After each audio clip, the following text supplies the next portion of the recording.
Let's roll. This is Countercharge, your podcast for ranks, flanks, and kings of war.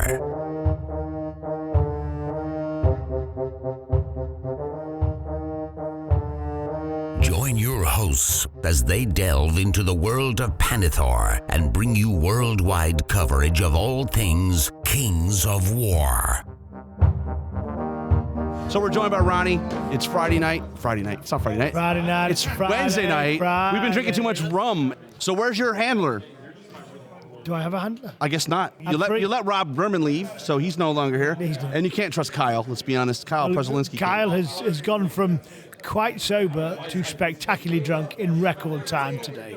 So when'd you come into town? Yesterday, Patrick drove me up. Old school Patrick. He doesn't even work for you anymore. It's like you're like the Godfather. You're like got him locked in. He's like, Look, you still owe me a favor. You're gonna do this for me. Pick me up. Yeah, and he just does it. I'll take you for dinner. But I heard he doesn't haul your stuff around for you like a chauffeur. He drove off my jacket. You know, he's trying to keep my jacket. Instead of a hat. Correct. He's gone beyond hats now. You know, I will say we miss Pat. We love Pat. Pat's a great guy. He's here. He can't stay away. He's been here both days. He's been having good fun. But yeah. So what's the plan? You're only here for like a little bit of time. Couple of days. Funnily enough, a convention is most stressful before it starts. That's the hard work, like getting it set up. Where are the models? Where is the cash register? The Fire Team Phoenix is currently halfway down. Which road is it down?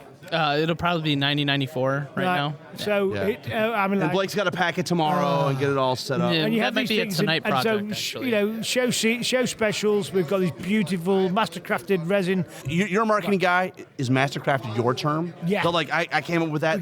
TM the whole 9 yards. Yeah, I came up, but it was all me.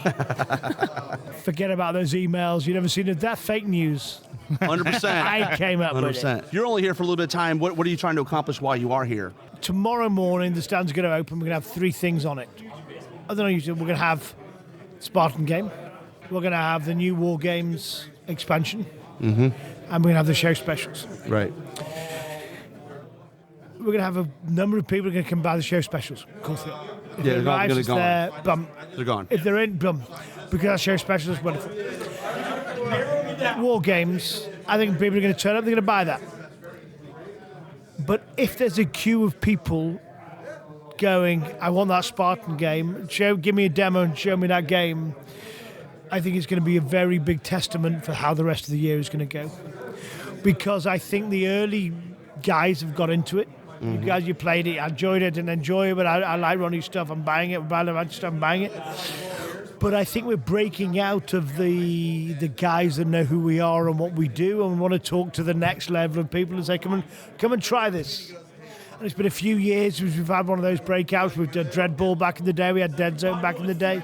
But we haven't had a big breakout for a while, and I want this to be the breakout. Now, it's a big game already, but I want this to be the start of recruitment, not the end of recruitment. Right. Well, it's a different situation because you can demo the game and sell them the game at the same time. Correct. Right? You haven't been able to do that before. Last year, you demoed it, you went online, you bought it. It'll be here 6 months. 7 months later, tomorrow we're going to stand there. And I've seen this, it happened with Walking Dead, when we did Walking Dead, I've seen it with other companies.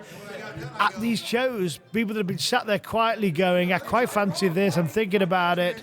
They watch the video, the decision's made before they get to Milwaukee. Right. The decision is, and they already know. They're coming up, they're going to go, I want this, what else you got? Put it on here, there's a card, let's go. Yeah. There's other people who are going to go, look, I'm really thinking about this. Give me a demo. Yeah, okay. Like, the second roll of the dice, they're like, yes, this is what I thought it was going to be, I'm in. And so the unknown is what happens to the new people. Right. And what I want to do is I'm there to literally see for Thursday. Let me see what's going to happen. Because I think I love this game. I think it's going. It's your tea leaves. It's you rolling the oxen bones and all that. Well, and it's like I'll forecast the year from that. Yeah. I'll forecast the year. It's got traction, but I think it could explode. Yeah. I think it could really. Well, now that you got the Banished, right? That's coming out. A lot of people. I like it. I really want to play this, but I'm not playing Spartans. Yeah. Well, a lot of people have the rule like I need 4 factions, right, or multiple factions to play. Suddenly unlocks there's clearly more. Yeah. That's 4 months after launch. Yeah. Here's another faction. Is there more? Of course there's more. It's 4 months after. So suddenly people go, okay, go on then, let's play it. Yeah. Okay, I'll take this part. You do the banished. When the ODST come, let's go there. When the float, okay, boom. Exactly. It's going there. So I think there's going to be a lot of soft metrics, as those smart people would say, Yeah. about what the year's going to look like. And this is my favourite show. This is the show where I come over here, I hang around, and I see what the war gamers. Well, it's a tabletop wargaming convention, not Gen Con, which is everything. Or when I go to Gen Con, 2 in 10 people in that vendor hall are relevant to what I do. Yeah. Right? 3 in 10 do card games. Yeah. 2 in 10 do RPGs. 2 in 10 do role-play games, and 1 in 10 just wanders around and buys plush. And 5 play board games or something. Yeah. Whatever it is. Yeah. But 1 or 2 of them go, and they come to our stand and they go, okay, talk to me here. I like this. But here, every single one has a potential customer. could go, okay, I'm interested in this. And they understand. And I have to start with, well, there's a table, there's soldiers and there's dice. They're like, hey, you get past that. Yeah. Show me the mechanics. Show me the minis. Let's go. Talk to me about it. And that's why I love it. I love it. This one, I love Salute, because this is our core audience in every conversation. Well, Halo's bringing in people that have not played with us before. Have never been in this world. Yeah. And then you said it before, that it's the hardest game is the first game, right, for Mantic to get? The hardest products are the first products. Yeah, and so the IP is a seller. I mean, it's not unlike when Walking Dead was hot, right? You had the TV show and all that stuff. Same sort of thing. Like, And people it's the just same love as, Crash Protocol with Marvel and Star Wars. It gets people to go, Absolutely. I'm interested in the IP. I love the IP. Tell me about the game. Yeah. And that's what we need to do. We just need to get that. And then they go, this is great. What else do you guys do? Well, you're also like Funny you should say that. ICTV had you guys as like the Halo was the 7th seller, I think, in the quarter, but you had only been selling it for 6 weeks. No. Six. Yeah, it was 6. It was 6. better Yeah. than So 7. 6, but I'm saying though, like the rest of those people on the list were selling for a full quarter.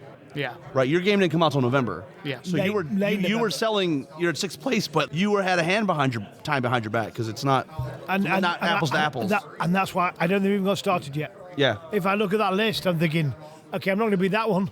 But only one on that list. Yes, that's what I'm thinking. You only said one. I'm not going to be that one. Well, Captain let's Gorgon's just be gonna honest. that 40K one. is hard for anybody. Yeah, right? it's gonna be- it's gonna be a 40K is pretty accessible. It's omnipresent. Yeah, it's got huge different market world. share, Different and world. that's fine. Different world.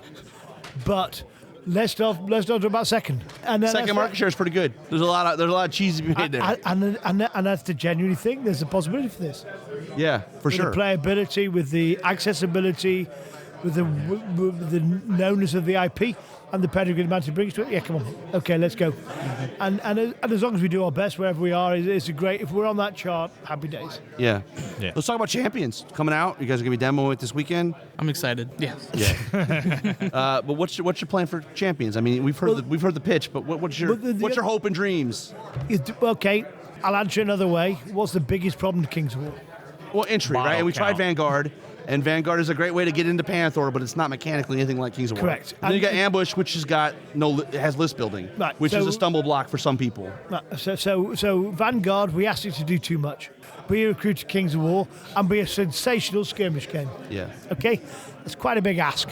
Once you go, let's separate that out. Okay, and what's the mild weakness of Ambush? Is I think it's a wonderful introduction to Kings of War, but it lacks a little bit of narrative. It lacks a little bit of excitement, pizzazz, and sass. Yeah. Right.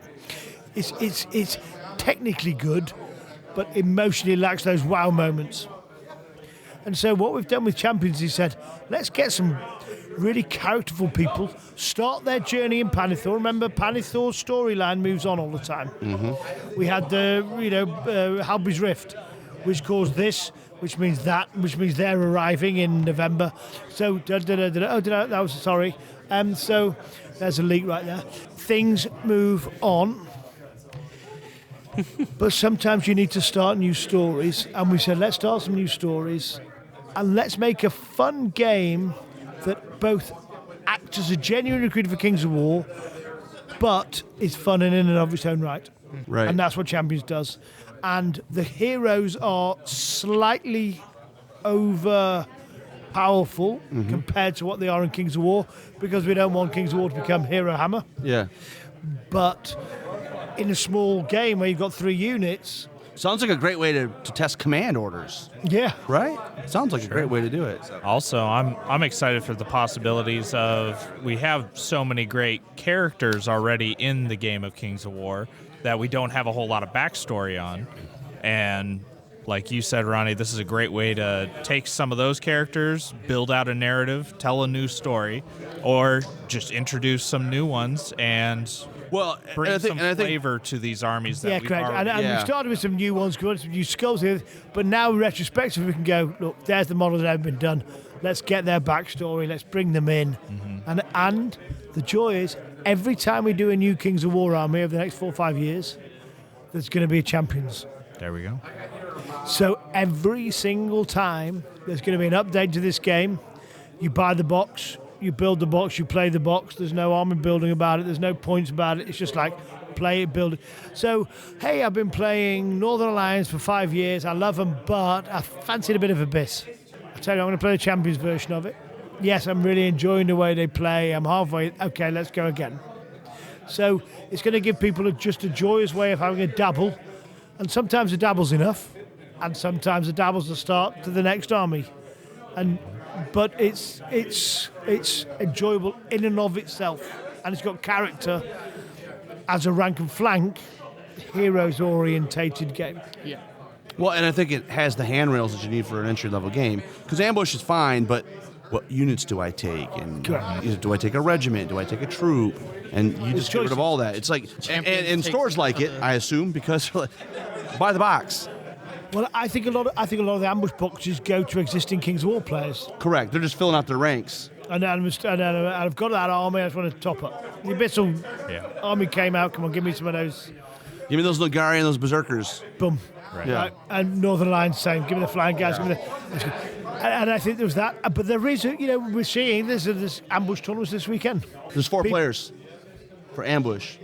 Well, that's big growth because there was only 2 last year, so 100%. Well, hey, that is spin. Right there. That's spin. Because it's not compelling. We played it last year, and it's fine, but it's not as fun as other what Champions is going to, or even just regular and in Kings a of world War. where there's other games out there, not just our games, there's other games out there. Yeah. So if you want to make a good game that's a recruiter, it's got to be a good game. In and of itself, it has to be compelling. I think you now have the ability, though. You have like a linear scale. You can.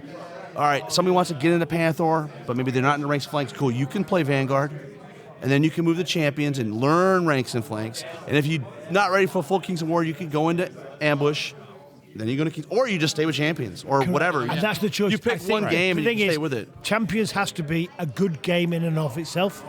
It's one of those games that, as we're coming to launch, I thought, could have kickstarted this. But you can't, because you can't piss off all your retailers, right? You got to give them something to put on the shelf that's unique. And that's why we haven't, because dedicated to that. Yeah. And also there's that, we've not had any fancy stuff for a while because I'm a sci-fi. But I just go, we could have done, and the power of Kickstarter is everyone looks... You would have done it all at once. Correct. And you watch the videos, you do that thing, and then boom. Now, so my fear is it doesn't get the traction that a game like that should get. Kickstarter gives you eyes. Put it on a platform, we do a great video. Yeah. And so that's my concern, because I know it's a wonderful game. Rob's done a superb job of it. It's got a lot of character, it's got a lot of background. But, you got to get people to try it. The longevity. And it doesn't have... It's not Halo, right, with the IP that people are going to play it regardless. I'm going to buy it. Correct. And I'm going to play it. So our job is to make sure that we just keep talking about it, keep explaining it's coming. Kings of War players will play it, guaranteed, because I've always been meaning to do a Trident Realm army. Well, what's interesting is our local store, we're excited because we have done Vanguard, we did Armada, but we're ready for something small scale that we don't have to explain it. Just buy the box. I don't have to tell you what models to do. Pick which one you like the look of and buy the box. Put the models together. You'll have instructions in the box, I assume. Instructions in the box. Yeah. Cards. It's got all the things we've criticized before, right? It's one compelling. Everything that makes Kings of War hard is solved. Yeah, exactly. And that's what we're trying to do. Get your minis, glue them together, stick them on a base. There's no 20mm base that you stick on a unit base. Yeah.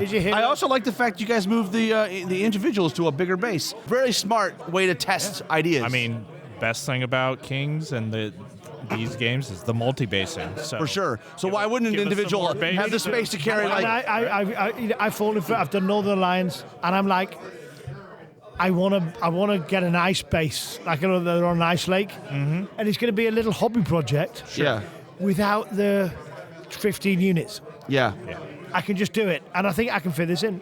Yeah. I mean, you're talking 30 models, right? Like, Yeah. It's not a Herculean effort to paint Already them. half clued. I think I posted them up there saying didn't quite get it together, but it's going to be an utter joy. It's easy to get into. You always fall into it, fall out of it, and then you go, that was good. Let's do that one. And I think there's a whole urge of all of us that we want to dip in without having to fully commit. I mean, a Kings of War player, it can be a break. Like, okay, I'm going to take a break. I'm going to play some Champions. I'm going to do abyssals. I like this Megara. Well, that's what I'm doing. I'm not. The best lane are so good they're bad. I don't want to play those guys, but I'm going to play them in Champions. I don't want to build a whole army of them, but I'm fine building 3 units. That's why, for us guys, it's such an easy step back. But for everyone else, it's the first step in. Now, what you screwed up, though, is if you were GW, the only way you could get those knights is you have to buy the Champions 2-player starter. For all the guys say you're just GW, like, that's what they would have done. Or it would have been 9 months before they could get a hold of We're so soft. You are. Yeah, Ronnie, we're soft touch. you're leaving money on the table. Yeah. I'm going to bury my hand in the US, you know what? One question that I see a lot is where's The Walking Dead, right? So what's going on with Walking Dead? So there is 2 waves of releases coming out in May, June. Yeah. The lovely thing was we got the license back. Yeah.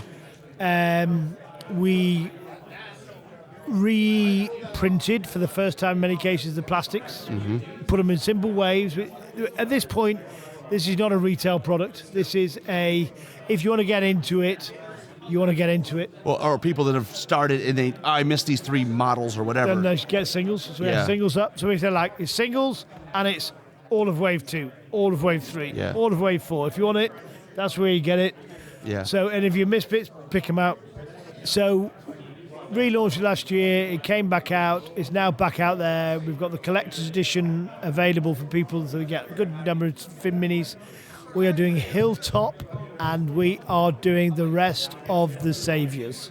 Okay. So they're getting completed out in the middle of this year. I think we're going to do a pre-order, order them. We'll make them. We'll ship them off. So direct Mantic kind of thing. Yeah, correct. Yeah. Because that's where it lives. We have about 5 online retailers, a couple in the US, Miniature Market, a couple of others, who have it. So we go to them and say, right, here, I'll have it, and we'll go, get it from us or get it from them. Yeah. 2 in Europe, 2 in US, 1 in Oz, and here we are. Yeah. But great sculpts, great stuff. The great news is now we're talking to them again and having some fun. With a little bit of luck, there's something spicy coming next year. Awesome. So I mean, the comic book's still going, right? Yeah. It's still going. The show's done, but like... Yeah, and it's also becoming a story. It's The Walking Dead, right? That is the zombie. Yeah. That's the one that became 100%. the one. Yeah, so Well, that's good. I mean, people are just glad to hear that coming because there are people that have collections that maybe they missed out on 5 or 6 models, and now they'll be able to go back and pick up. Because nothing's more frustrating than we did waves and we did singles. Even then, you missed a blue blister, but we don't need to be putting them in single blister packs. Yeah. 3 figures with cards because. No, you really just need to give them the models or give them just what they need, which is good. We're just going to get there, and that's all. I mean, Brian Novak would be asking me where the revs are for Firefight. Where are we looking? We got Fire. Well, have we got the likes on Facebook yet? It's interesting because I've been chatting to people today. There's quite a lot of love towards what we did with the Vault and the digital thing. Yeah, you have a whole faction, like a whole strike force. Boom. And actually, we've got one of the problems for me is that if you want a Dead Zone book, I need to sell 3,000 of that book. Yeah. I need to get 3,000. I need to get stores going. The moment I found out and say, "Hey, I've got some Halo releases," they go, "Great, send them to me." But if you say I have Dead Zone, I don't know what Dead Zone is. Yeah. Or we had it 5 years ago and it sold, but it's really not a seller now. Right. So you're in Arkansas. Yeah. Or wherever Bug Eater is, or one of those like Nebraska business, like back end of nowhere that everyone lives in. Cornfields. A lot of cornfields. So if you're in one of those cornfields that people like, "Hey, Dead Zone," I have no point of reference it.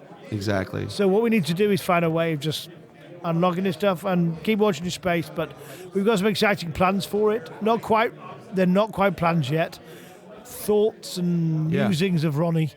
But the bigger the retail stuff gets, the more it allows you to play in the fun space. Yeah, it's interesting. You're here at this time where, obviously, you're probably hearing all the news of all the. We have Alliance distributors, a little bit of trouble there. People are failing, Ronnie, and it's your opportunity to start snapping it up. 7 years ago, I looked at the company and I said, I wanted us to be a retail-orientated, month-by-month sales company.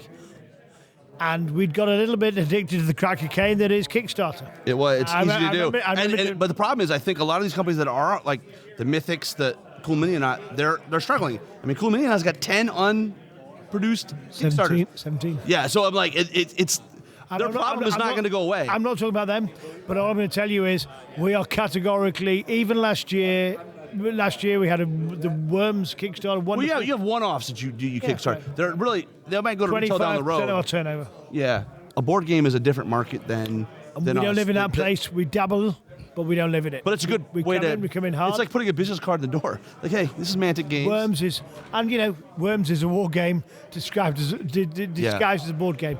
But we go in, we pick great licenses. We've got Assassin's Creed, fantastic, great fun. It's going to be cool. But it's not where we live. We live from Halo, through to Epic. Yeah. Epic Warpath. And how's Epic? I mean, you got models here, they're painted, so what's the timing for Epic? Just in plastic now. Plastic's being cut, books off to print, playtesting done, probably hitting Kickstarter backers in June. Okay. And then out to retail in July. Yeah. Wonderful grognard game. That's unapologetic. This is not a recruiter. Well, yeah. This is not the first war game you're ever going to play. People are now saying, well, where's the 10mm version of Fantasy? But War Master wasn't a real big hit. Some of these games don't have as big legs as people think. I was selling it, and I was like, it was a disaster. If you listen to the interview, and I spoke to Rick a lot this time, I think Rick views War Master as the best game he ever wrote. But I think he will tell you that objectively it's a failure financially. But commercially, it was definitely not the most successful game he ever wrote. It's a great interview if you haven't heard it. It's on Little Wars TV on YouTube. Well, I know Rick, and I go out for beers with Rick. He's a great guy. And I know at the time, and he was like, I think that's the best game I ever wrote. But he knows damn well it was not the most commercially successful. Well, and it's like, it's not any better in the year 2025 for you. 25 years after. Yeah. So you've got to do commercial stuff. You've got to keep running a hobby business. You've got to keep your hardcore fans engaged. You've got to keep recruiting non-stop. Our chance to recruit. Because if we're bringing in new blood, we will be successful. And the second we stop doing that, and we have that time, so we just stop doing that, then people get married, they have kids, they do other things, and they drift away. So you've got to accept that if you're not net recruiting, you're going backwards. Yeah. Well, let's talk 4th edition. You got Alicio on the job. 4th edition? What? 4th edition? I heard. Oh, Dreadball 4th edition. Dreadball, Dreadball. A couple of years ago. But, you got Alicio up there making rules, getting ready to do some play testing. Writing. All good stuff. Writing Ghost in the Shell for us. That's true, too. He's got the RPG, right? Have you guys ever done an RPG before? I know you had the King's of War one that third party. But Hellboy. Oh, yeah, Hellboy RPG. Yeah. Okay. But we bought River Horse because, I love Ghost in the Shell. He loves Ghost in the Shell. Well, Ghost in the Shell is awesome. Yeah. I mean, in terms of anime... It's Cowboy Bebop, the granddaddy. It's the granddaddy. Ghost in the Shell, right? That's like those are the two seminal. First we said Cowboy Bebop. Yeah. And then Ghost in the Shell for me. But Ghost in the Shell is probably better. Like the whole cyborg. Yeah. I mean, incredible. And we're getting into that space. The RPG is a perfect way of doing it because it's quite a wide, beautiful, multi-layered, sophisticated. Well, he's got a lot of experience with. I mean, he did the My Little Pony RPG, so he's not his first rodeo for RPG, right? He's hey, my daughter and I played that game. It's a fun game. And the Labyrinth one too. Yeah, all the Henson properties, right? He's there. Does he have a Dark Crystal game yet? Yeah. And you can tell he's a fan. So he loves it. It's a joy working with SEO. It's a joy. He wrote Kings of War. Well, that's what's funny is he birthed this thing with you. I mean, we were just talking about this 15 years ago. He's on Beast of War saying this is the game. It's 6 pages, and we're all like, "This is crazy. What are you doing?" But now we're still 15 years later, still playing the same game. And now we had a hand in 2nd edition, but since 2nd edition, really, he's been doing other stuff. He drifted. He did other stuff. He had his company. He was running doing Terminator and everything else. Fine. But he's back, right? he's back. And now you're He's like, probably back. and now he's like, okay, I'm gonna be. Well, and part of us is sometimes you let things go away, and then occasionally you go, let's bring it back. Yeah. Let's, and just on that, we've got a few mic drop moments coming this year. Right. I think we're ready as a community to be shocked. Up until this point, it's been evolution rather than revolution. Yeah. But other companies do it all the time, where every release is a new game. But You ready for we it? need some spice, You right? We're tired of the spicy. curry. It's too bland. We need something. There's something special. Yeah. Watch this space. Yeah. I mean, we're all excited about the potential. I mean, you guys are probably playtesting a lot of crazy ideas, and some of them are going to stick. Yeah, well, and interestingly, I don't think Rob will have told you this, but Rob and I played 4 different versions of a fantasy skirmish game.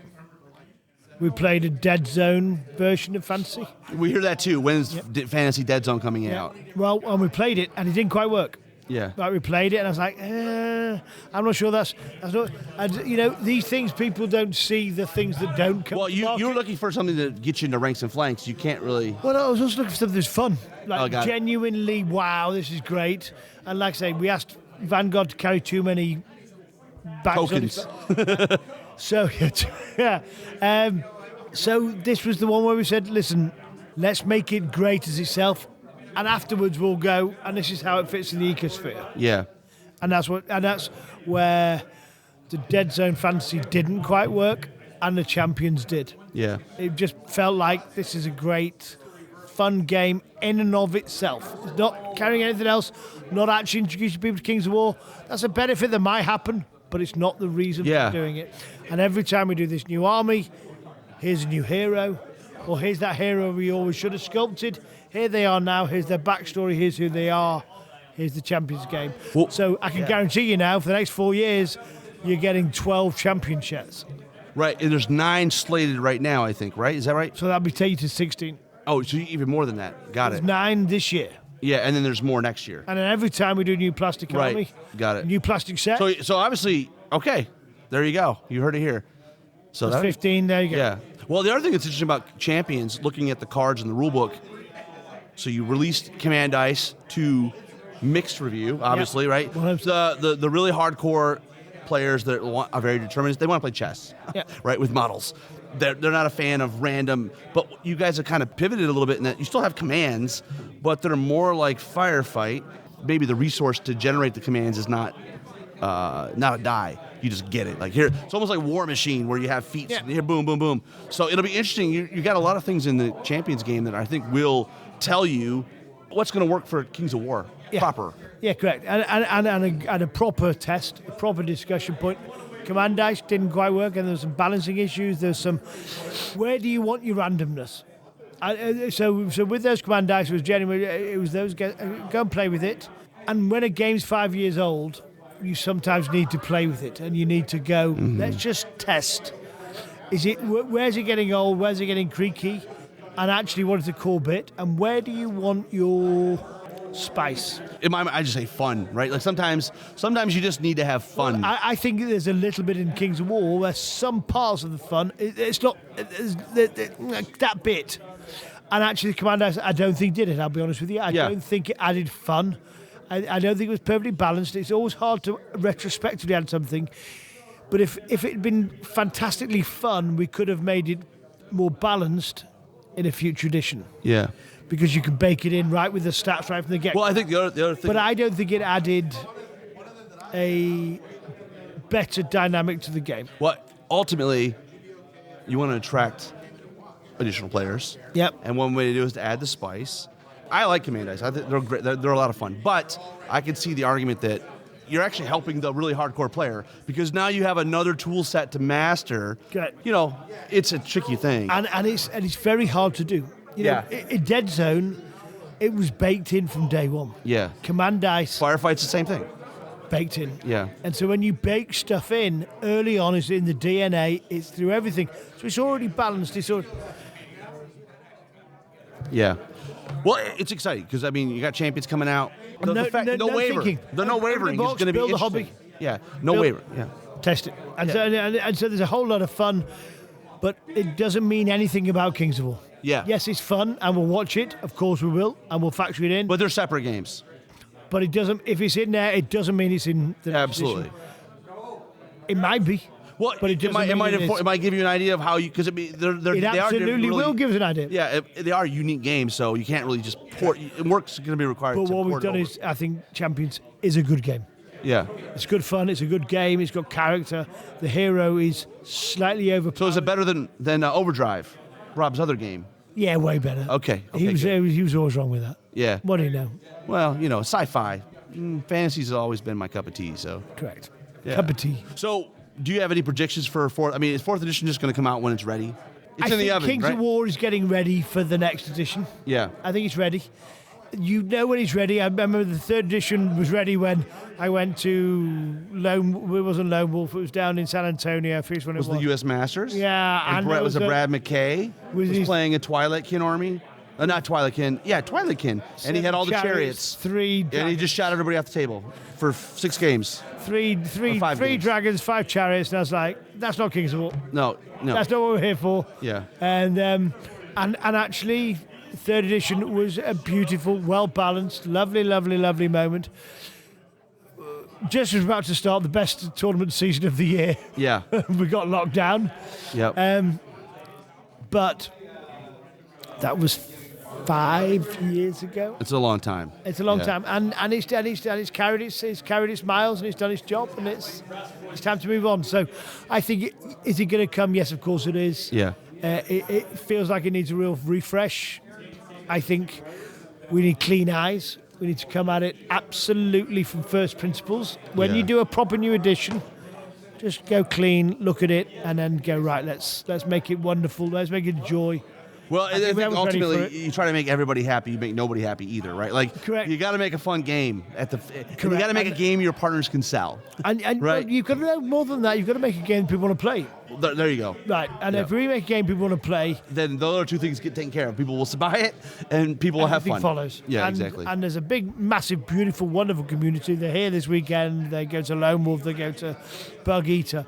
They want to hang around with their buddies, Yeah. roll dice, not be reading a rule book while they're playing, Mm-hmm. and keep it fresh and keep it fun. And I think we can do all of those things. Yeah. So, what are you most excited about for 2025 in Mantic? Honestly, I'm very most excited about for the next 6 hours of tomorrow because I think Halo is what's the hardest product to buy from Mantic is the first one. You've grown up on GW all your life. You've not quite broken out. You've done Star Wars. You try this because I think when people try Halo, they fall in love. They Yeah. fall in love hard, and we know. Yeah, okay, keep walking because Yeah. there's Kings of War, there's Dead Zone, there's Dreadball, there's a whole number of games ahead of you, and you will enjoy playing our games. You will have fun. You will laugh. Yeah. I think laughing when you're rolling dice and hanging around with your buddies, that's pretty valuable. Yeah. I think that's a lot more valuable than winning. Yeah. Put your marketing hat on.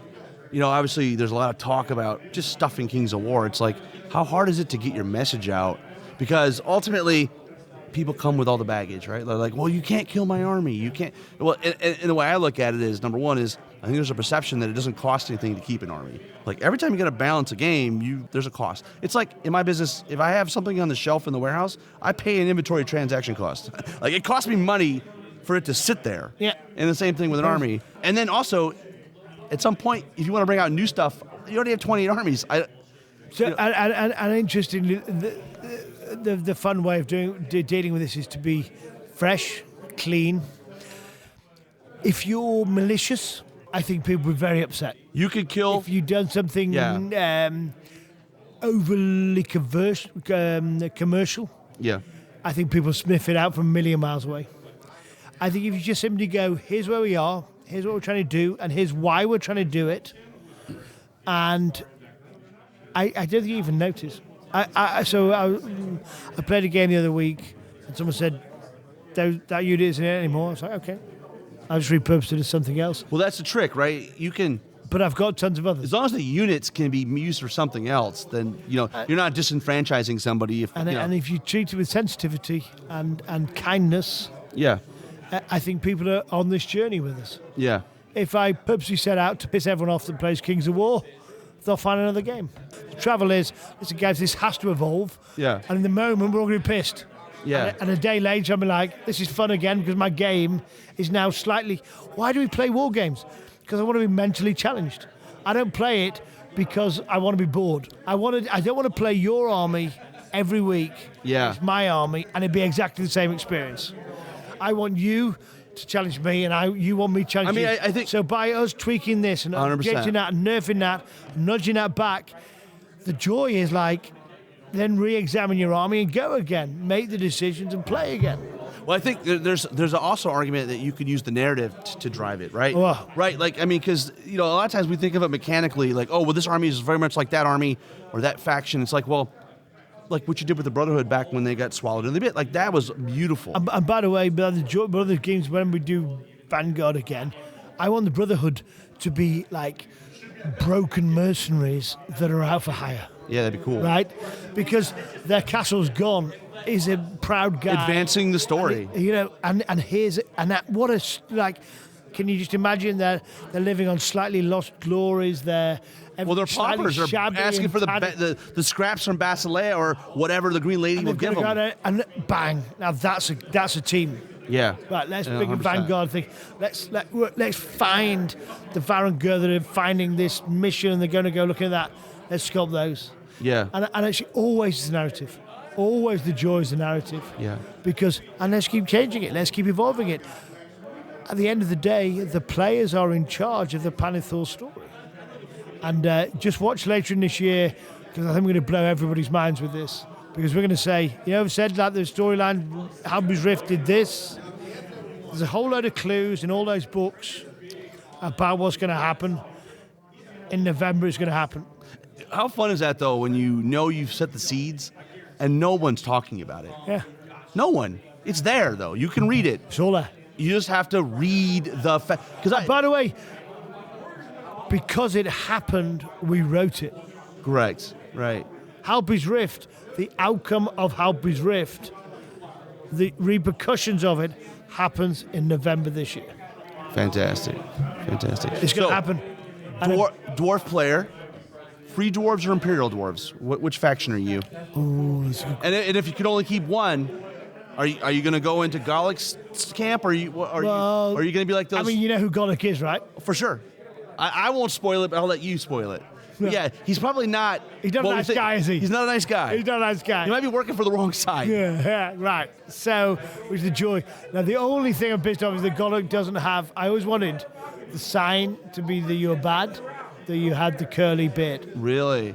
That was always like the old. Was it Byzantine? I'm not sure who it was, but the little braid. Yeah. And that was the joy. So I was with Firefight. I wanted him to have the. That's fun. Oh my God, those guys won. Well, are you a free dwarf or are you an Imperial dwarf? I mean, I guess maybe that's going to be an insight into how Ronnie runs Mantic Games. Yeah. Do you run it like Golik and Iron Fist? All right. Yeah, I'm Golik. Right. I'm a free dwarf. God, I'm hippies. That's why we. Well, that's why I get the birds. Yeah. Right. So interestingly, I want them to split. Yeah. Like I really want to lead into free dwarf stuff, and I've got some fun ideas because I'm like. I give people armies. Cal's got an army right now that he's in charge of. But when it comes to dwarfs, I'm like, that's all very well and good. I'm glad, but I'm doing this. Right. So it's my company, it's my toys, and I'm playing with them. Okay. Yeah. And like so many ideas. So you're a female dwarf. Mm-hmm. Your husband goes off to war. He dies. Your sons go off to war. They die. Okay. Now that's your berserkers. Interesting. She's going to come out as like, I don't want to live anymore. Everything's important in my life is dead. Like, let's fight. Yeah, that's cool. Crazy, angry, wearing her husband's armor, dwarf berserker, who's going to die and where she stands. Yeah. Now that's our story. Yeah. And this is what I want it to be. Is like putting that one layer. This is the unit, but this is why that unit is that unit. The Brock Riders, brilliant. They're there. We need to remake. Well, the I mean, plastic, it's nice having cavalry dwarves, right? Like, great stuff. The Steel Behemoth, wow. But let's keep going. Let's not stop. Let's just keep making each unit have a why. Well, and I think you're doing a good time of diverging the two paths, right? Which is good. It makes free dwarves feel more different than, you got the armor guys, you got the lightly They the Ranger guys are living, and it's great fun. And that's where we keep, each time we now come back to these armies, Twilight Kin, they're not knockoff Dark Elves. They are their own thing. They've got a real backstory, the skiff, the whole thing about them, the tortured souls. It's wonderful. The Abyss, the Nagari. It's building. It keeps building, and we're going to come back to some of the classics the next few years, but we're going to add another layer on. Well, I think so. Jeremy has a line, which is a lot of people play Kings of War, but they're not playing in Panathor. We need more of that where it's the narrative that really pulls you in. You have to fall into that. I can't force you to do it. Yes. So I've got to make it compelling. I've got to make you want to read about it. I've got to make you want to go, like that unit of female dwarves, like your heart's broken. You've lost everything that's important to you. I'm going out to fight. 100%. Give me your army. Give me your armor. Give me your helmets. I'm going out to fight. There's your story. Yeah. And that's what makes a world compelling. And if I can make it compelling, you're playing it. Exactly. Yeah. Well, 2025 is going to be a banner year, right? You got Champions. You got Halo coming out like gangbusters. You got some reprints for The Walking Dead. Who knows what else you got coming, right? We'll see what happens at the end of the year, whether we got a Clash of Kings book or if we got a 4th edition. And we got new Basilan Cavalry. Nobody's really talking about that much. They're just, boom, there they are. And you were nice. You didn't tie it to a box like other people would have done. So we don't do that. That's not the way we roll. No. We got more hard plastic coming? Oh, tons. Yeah. For King's War, yeah. Good. We need it. We need to fill all the ranges. Get everything filled. All coming. We're committed to it. It's a joy. We've got the Basilan Cavalry. The fact we can go, here's the recruit product with Champions, and then here's the King's War army for each one. Every 6 months, we're going to revisit an army that needs a refresh, an army that needs a little bit more. Like an overhaul. Like a Twilight Kin, what you guys did with Twilight Kin. Yeah, one of those. One that just needs a sprue or two, yep. The Basilans, and then one that's kind of in pretty good shape. Here's some heroes, here's some character, here's some fun, here's a unit. Every 6 months you're going to get all 3. All right. Well, you heard it here. I mean, that's good. That's what we need, right? We need to fill the ranges, get people to play in Panathor. That's and play in Panathor. Play in Panathor. They love the game. Sure, say that, Ronnie. Play in Panathor. That's what we're going to do. Yeah. There it is. I mean, you're a marketing guy. I'm sure you figured that out. You probably can make a couple ruble nickels to that, buy a shirt, play in Panathor. Done. That's awesome. That's the logo, 2025. So you're taking off tomorrow? Is that the plan? No, Friday. Friday. So you're here tomorrow. Tomorrow's all about Halo. Half the day Friday, and then off to China. Okay. It's going to be a day. Yeah. Well, awesome. Appreciate the time, Ronnie. My pleasure, my friend. Yes, sir. You're a superstar. Thank you. Thank you very much.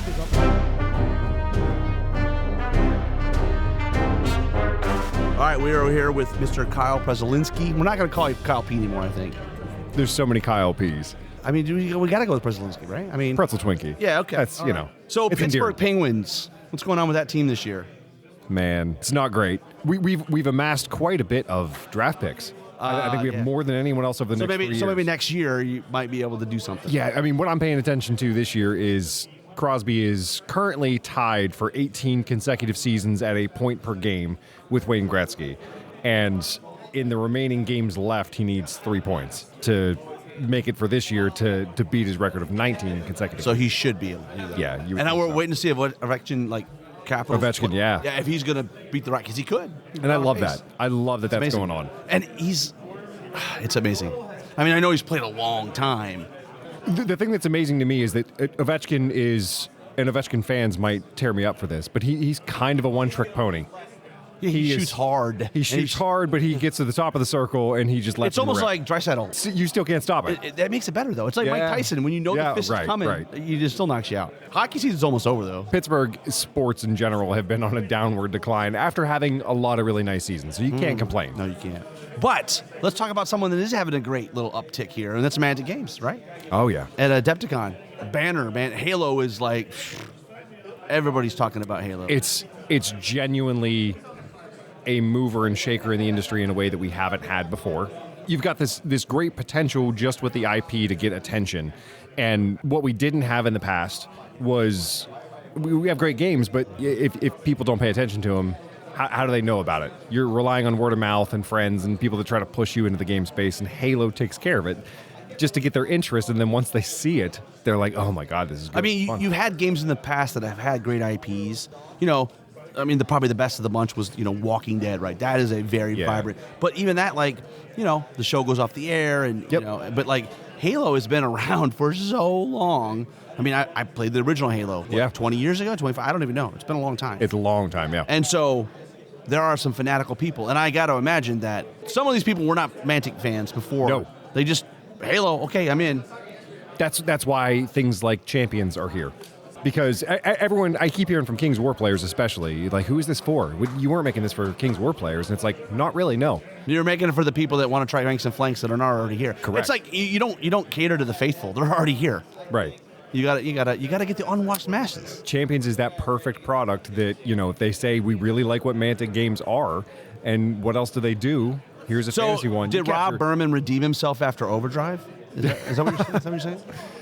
Rob's done a really nice job on Champions, and it was fun to be a part of the process, especially early, because some of the first playtesting that we ever did was in person in the UK. Me and Alessio playing against each other. Like, one of the first games of Champions ever played was that. It was just so much fun. So it's a great way for Kings of War to be fed players. It's a great way for Kings of War players to enjoy or collect a new easy faction. Different way to play the game. Yeah. The way you have the no list building, which some people won't like that. I love it. It's just a different way to play. Yeah, no, it's solid, and I think the heroes especially. I worked with Rob a lot on the heroes and coming up with the flavor to them, things that we don't have in Kings of War currently. The flavor hasn't been there really. It's just been generic hero does something. You literally have a guy in Kingdoms of Men called Hero. Hero, right? Yeah. Like Axel Tricklebrook is one of my favorites. Is that the halfling? Who is that? No, that's the. Wait a minute. I don't think we. Yeah, you probably haven't announced it yet. That's fine. You got 9 factions. You know. There's one. Well, but yeah, I mean, we've got a bunch. It's cool because I think also it gives you an opportunity, number one, to let Kings of War players play it differently. I assume, no inside baseball here, but there's a chance to test maybe some theories. Sure. Whether it's the way the command structure works, or base sizes, whatever. Like, there's probably some stuff in there that you're just like, via subterfuge, right? Yes. Like, hey, we're going to try this out and, package it in a way that people find it more. I mean, because, the command dice thing, like, some people like them, some don't. I love them, but some people, I get it. They don't like the more randomness or the lack of balance between. And I get all that stuff. Sure, it's fine. But in this game, it's all packaged nice and tight in a buy this box, play the game. It's balanced because there's not list building, and I think the real critical thing. Adam Ballard said this to me earlier, and it really does resonate.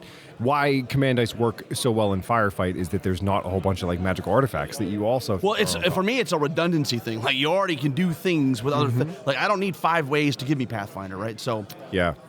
So and maybe that's the path forward. You just figure out what you want done, and maybe it's command orders rather than command dice. Maybe we'll see. Sure. So it's a good opportunity for us to see what could work. The big thing I think it does for King's War is the characters, the heroes, the champions themselves, because the story that we want to tell with Kings of War is going to get pushed more than it has in the past. So a narrative element about what's actually happening. We want to put that in front of the players more because it's investment. When you know about the world, you start to care about the world, and it matters. And it's legitimately a combat for third-party stuff. Yeah. Because if you fall in love with something and what it is, then you actually want to represent it. Well, Jeremy says it. You're playing in Panathoran. Right. Right. And your mind canon is you're in the world, not in a different world that you. Sure. And there's nothing wrong with that, but like, there's an investment, an emotional tie to the world when you really dive in. Sure. And buy the background story, and and you brought up narrative, right? Like the narrative arc of something can really inform how things change and evolve in the rule set, like mechanically. I like it when the storyline drives the game. Yes. That's cool. Maybe units get changed or adjusted or armies get merged or whatever. Like, there's a reason for it. It's not like they just happenstance that, we're going to do it because we want to be a about it. Right. No, it's because XYZ. It makes sense to move the story forward. Yeah. And the real story is going to happen with these characters. So it's centralizing around them. You guys have the Basilean and you have the Abyssal Army. Yes. Here, a company, I guess. That's the 2-player starter set. So and then we're going to get a bunch more. You got 9 coming, and I'm excited about it. I think there's going to be a lot of people. It'll be interesting how many new players we have. Because, really, if it's 5% of the Halo base, Yeah, it's about the lowest, and it's probably the least difficult entry to ranks and flanks ever. Correct. You have 3 units with a hero, maybe 30, 40 models, right? Like, it's not a lot. It's not a huge hobby commitment. No. But you get the taste. It feels, and some of the unique mechanics that Rob mentioned, like no waiver, it's spicy. Right. And it's even more fast, fun, and furious than maybe, the ambush. Right. And ambush is still a thing. It's going to. There's nothing wrong with ambush. It's just I think it's ambush. Kings of War. Yeah, I think ambush is the in between right. Champions and Kings of War. And then if you got Vanguard, maybe is the beginning very point. If you just want to have a lot of tokens on the table. Yeah. Right. And learn about Panathor. Yeah. What's going on with our any other games? Any other? I mean, obviously Halo is crazy, right? Halo is definitely. And you guys had the Banish and the whole box come in with all the new terrain. Yes. The Rise of the Banish box set that we just announced yesterday is one of the highest value boxes I could imagine, because separately you could buy the box contents. Basically, it's split it out. It's faction A, faction B, faction C in one box. It's basically like a Spartan edition for Covenant, yes. right? Yep. Right. It's like, I want to play these other guys. Then this is the game for you. Yes. I mean, it's got all the same stuff, and you know the event special. You got the resin models. So that's me. I want. PVC's all right, but I want the high-end resin models to paint. And there's a lot of requests for that. Yeah, for sure. And then you got all the new, crazy over-the-top weapons and the new teams. Yes. And it seems like it's busy at the booth. I went in there to get the event special, and I think a couple elbows. It was tight quarters in there. Yeah.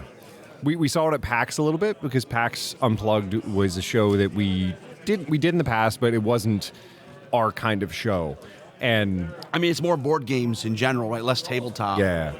I mean, it's probably not dissimilar from Gen Con either, right? Where correct. You got more card games and RPGs and whatever else. Yeah. So it worked out very well, and so Adepticon has been a very important date on the calendar, because it's a true test. This crowd is this is the crowd. This is the demo market. This is the demographic. If it doesn't hit here, correct, then it's not gonna hit anywhere, and it should go like mango. That's why Ronnie's here. Yeah, he's going to China in 2 days. Yeah, well, in RPGs, with River Horse, I cannot wait for Ghost in the Shell, the RPG. Yeah, I am a fanatical fan of that. So I don't know, we'll see.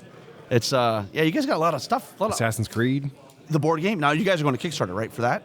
I believe so. Yes. Yeah, I mean, maybe it's not decided yet. But yeah. I mean, it would. It's sometimes some of those one-off. I get to play that though too, so that was it's interesting. Well, it's interesting too. The fact you could have made it a tabletop game, but there's already games in the industry that are very Carnival. Right? It's very different from anything that we've done. Yeah. Well, that's a good point too. It's not even comparison to what's already in existing in the industry, but within Mantic. Yes. Is it would you describe it as? Mantic is simple to learn, difficult to master, but streamlined rules. It's something outside of those things. It is. It's a whole different experience, and I realize I can't really say much. Who designed about the game, or I guess is it still being designed? I met the gentleman. It's still being designed. Yeah, there's a pair of guys who are working on it, and it's nice. I don't think I can say too much. No, about it, though. that's fine. I'm excited about it. Well, and hopefully, Ubisoft, right? So there's more. There's right. Potentially Splinter Cell. I think they have Splinter Cell. Maybe. I mean, they have other games. Yeah. I don't even know. There's a lot of it's a big company, and they have a lot of different IPs that are ripe for something. You get your foot in the door with an IP like Halo. People see what you do with it. Yeah. And then suddenly you're not chasing the IP. It's interesting, because I've been in this for a long time, and Halo used to be with Spartan Games, and I'm sure it's a great game, but it's a different fanatical. I don't know what the word is. But it's a different. It feels like it's different than before. And maybe it's just the way you guys have marketed it, or the style of game, because before it was more of a tactical, interplanetary ground support game, which is cool. But playing the video game on the table, it's different. It's going to pull in people for the video game. Yep. So. And there's so many places that we could take. When we get in the tabletop game, though, when we get in 6x4, we're getting Warthogs. I get asked that question daily. And that'd be awesome. My answer is usually that would be cool. Yeah. Yeah. Well, I mean, part of it too, if you're working with a licensee like 343, walk before you run. Make sure you're not. Yes. You've got to deliver on what you've promised. Correct. At some point, they'll say, "Okay, yeah, we're ready now." Right. And also interesting. You guys are number 6 on ICTV for Q4, but you only had it available for 6 weeks. Yeah. So all right, with all that's going here, I'm curious to see where you land in Q1. Yep. It'll be interesting. Absolutely. I mean, maybe you don't get number 1 spot, but it'd be pretty sweet to get 2 or 3. We can't keep it in stock. Yeah. That's Yeah. a good problem to have. Yeah. Yeah. So Kings of War, you guys are fast and furiously working on 4th edition. It's How is it like transitioning from a rules committee to bringing in a professional rules designer? Right. And I mean that's like a whole different. I mean he started it, he left, right, and he's doing his own thing, and now Alicio's back. And just talk to me about how things have had to organically evolve to accommodate the different personality. It's a different. Now you kind of have like a professional person here. Yeah. How's that been? Yes. I mean, Alessio ran River Horse, and he realized, I think, his true passion was writing rules. But I'm excited about what he's going to do with version 4. That's going to be sweet. He's very passionate. He's very talented. He listens, but he's not quick to respond. Which I like. The biggest difference I feel like with the community, there was almost an emotional attachment when things were suggested or talked to, because we all know each other and there's this back and forth. And Alessio is keeping a barrier in his feedback, so he is not bringing any emotion into any decisions he makes. It's all very black and white, and that's how he wants it to stay. So that's the biggest difference, I'd say, between community volunteers who are part of it with the RC, and those guys are still involved. Yeah, they're still. Well, somebody's got to play test it. Somebody's got to get feedback from the community, and they've got 100%. There's a lot. One person can't write a rule set, right, and bring it to market.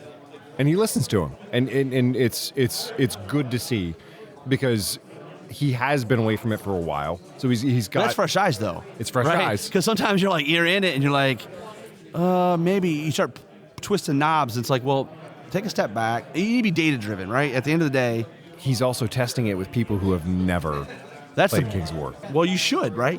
Yeah. Because I mean, ultimately, anytime there's an edition change, there's going to be some people that's not for them, and they leave the community. Sure. And then some people come in, and so the hope is that it's a net gain. Correct. Right? You lose a few people, like take a step back and get two forward, right? Yeah. So that's the hope, right? Yeah. What's your hope and dreams for 4th edition? Like, is it going to be the greatest thing since sliced bread? My hope would be the core of the experience stays the same as far as what we enjoy about it as a community. And I'm saying that with Mantic Hat off. Yeah. It's easy to learn, and I absolutely see that direction still going and being pushed. Complex in terms of how deep the game can go, that's maintained. And that it becomes a more enjoyable experience. It's more fun, but in a slightly new way. Take Warhammer. Every edition for Warhammer was a new edition. Revolution rather than evolution.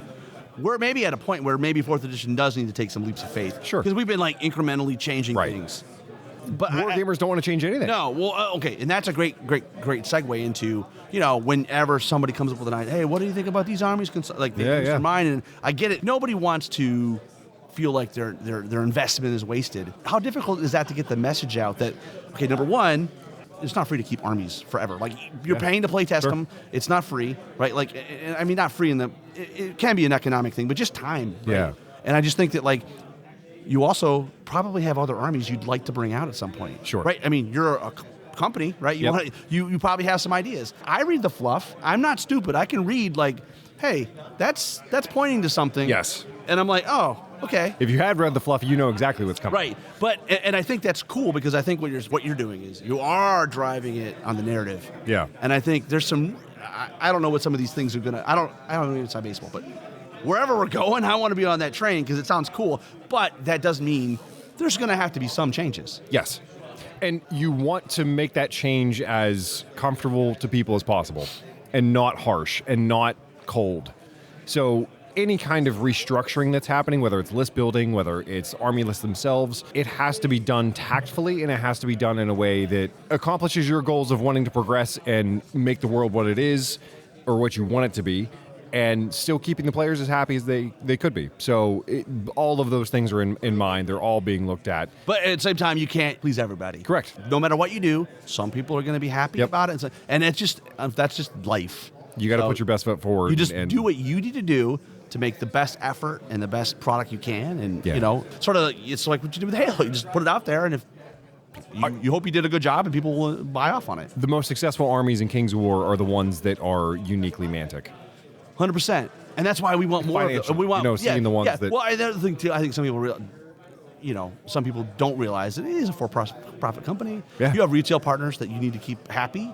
It's like any business. You got to take some profit and you put it back into the business to build more. So in your case, I sell some new plastic Basilean cavalry. By the way, I told Ronnie, you had your opportunity to really to do a GW and actually, you know what? If you want Basilean cavalry, the only way you can get it for 9 months is you got to buy the 2-player starter set for champions. Why didn't you do that? Oh, that's not what we wanted. Because that would have been legitimately that, but other companies would have. Yes. Right? And I think sometimes we do a little bit of that with Halo. Not gonna lie. Yeah, but what I mean is a lot of times that kind of thing isn't acknowledged, right? Like the fact that you're not predatory in some of the way you FOMO release stuff, right, or lock things into exclusives, right. Halo's a whole different animal, right? That's just well, people really want some of those collectible miniatures, like the Atriox that's in the Rise of the Bears. It's amazing. Like literally, I was like, I don't even know what. I've only played Halo 1, and I've seen the TV show. I have no idea what that is, but he's badass. Yeah, and and who do we know who painted the models that you had, the studio models? That's Studio Geraldez. They're amazing. Angel. No, they're really good. They're amazing. So Halo's awesome. But back to Kings of War, what are you playing these days? Are you playing? I'm Salamanders? playing this weekend, yeah. Okay. Playing Salamanders. How are you going to do? Like, are you like... Terrible. Do you feel like you're active in the game? No, you know the rules? God, no. Who you play tomorrow? No. Saturday. Well, Britton's a hobby guy. Britton's a hobby guy. And he's on the rules committee, so right, like... I talk to him all the time. So is it like one of those things where like, let the boss win kind of thing? Like, no, God, no. He's going to pound you to the ground. Probably, yeah. I played Adam yesterday. Adam Ballard? Yes. You just want to... I just want to get my face kicked. We were sitting around, we had nothing to do, and he was just like, hey, Kyle, you want to play a game? I was like, not really, but yes. Yeah. I'll go get my stuff. We'll line up, and he took it easy on me. He helped me. He helped point things out, things that Jesse used to do with me that really helped. Yeah. Well, if you don't play a lot, like there's little nuanced things that I forget. I'm like, oh, yeah. I know the rules, but it's a muscle memory. It's looking for things the right way. And when I'm looking at things and I'm doing testing behind the scenes, I'm doing it from... I go on UB and I move stuff around and I do play them by myself, just situations to understand how things are going to work, not against an opponent that's thinking very differently from me. So, well, Adam is a strange bird, and he always thinks differently than everybody. Yeah, he's playing chess and I'm playing checkers. Salamanders, the army was mostly done. I only had to paint a couple of things to get what I wanted to have here, which was important because I just don't have time. I don't have the motivation or drive to paint too much anymore either. So it was just... So doesn't that hurt a little bit, like in the inside when your hobby becomes your job and you kind of like, you lose a little bit of that hobby joy? I think I was listening to a cast. It was Andy Burtis that was talking about how he doesn't really play stuff anymore. He's playing video games now. It does it to you. It really does. For sure. You talk about it all day long. Anyone talks to you about, you want to, if you're going to play even like a hobby, you're going to play a different game that you're not making, or something, just a different thing. It's what they say. Don't make your passion your job because it's no longer your passion. Correct. It's a job at that point. Well, I'm excited to do it. It's Kings of War is still fun, and it's something to be here and to get to play in it. I haven't done that in years. I think it was 2021, maybe. Played Jeremy, right? I think. Yeah. That was at the old venue and 4 years ago. So. So how are you going to do? What's your prediction? You got if I win a game, I'll be happy. I'll get out of here. How many Phoenixes? 2. No, one. Just one. Oh, is it an ancient? Yeah. It's still pretty good. In that game yesterday, I got flanked by a bone dragon, so it wasn't super ideal, but did 8 damage to it. Immediately regened 7, and then the Radiance of Life took off the 8th. I was like, oh, okay, I get it. This thing's good. If you don't kill it in one go, it's really... And it's an ancient Phoenix? Yeah. I mean, you lose the Nimble, which kind of sucks, but, man, that Cloak of Death and Radiance of Life. It's a solid list. It's a very punchy, high crushing and vicious, having it all over the place. Like, that's a good time. Kyle, we'll get on later. Maybe after Saturday, you've had some games under your belt. I would love to just talk Kings of War. And you want, and just be like, hey, what did you forget today? Yep. Like, oh, I forgot. That'll be fun stories. Oh, I forgot that the Gnome Glass Shield gets popped if I just move my Cloak of Death over there and pop it instantly. See, I didn't know that. That's good to know. Yeah, it instantly takes it off. Nice. Great. Awesome.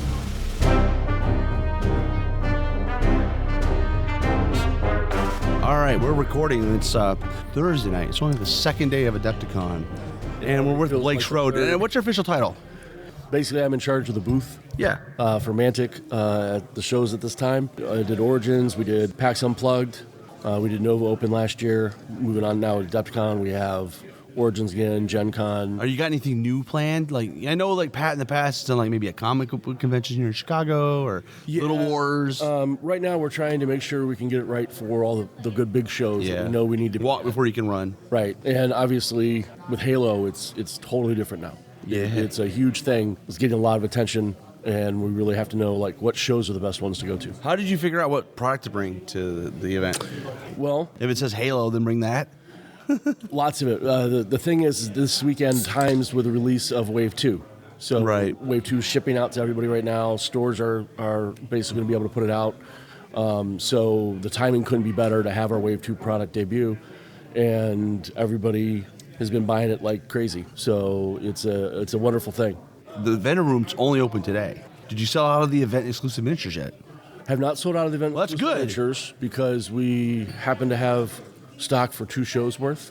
So you'll be able to reload that. That's very We're helpful. already into the second. Oh, you're into the second batch. Well, I mean, that's good, though, for people that are not here until Friday. Yes. Right? They got a shot. Because it's a kick in the balls. You get there, well, it's sold out. And that's the way it is most of the time. Yeah, and it's unfortunate.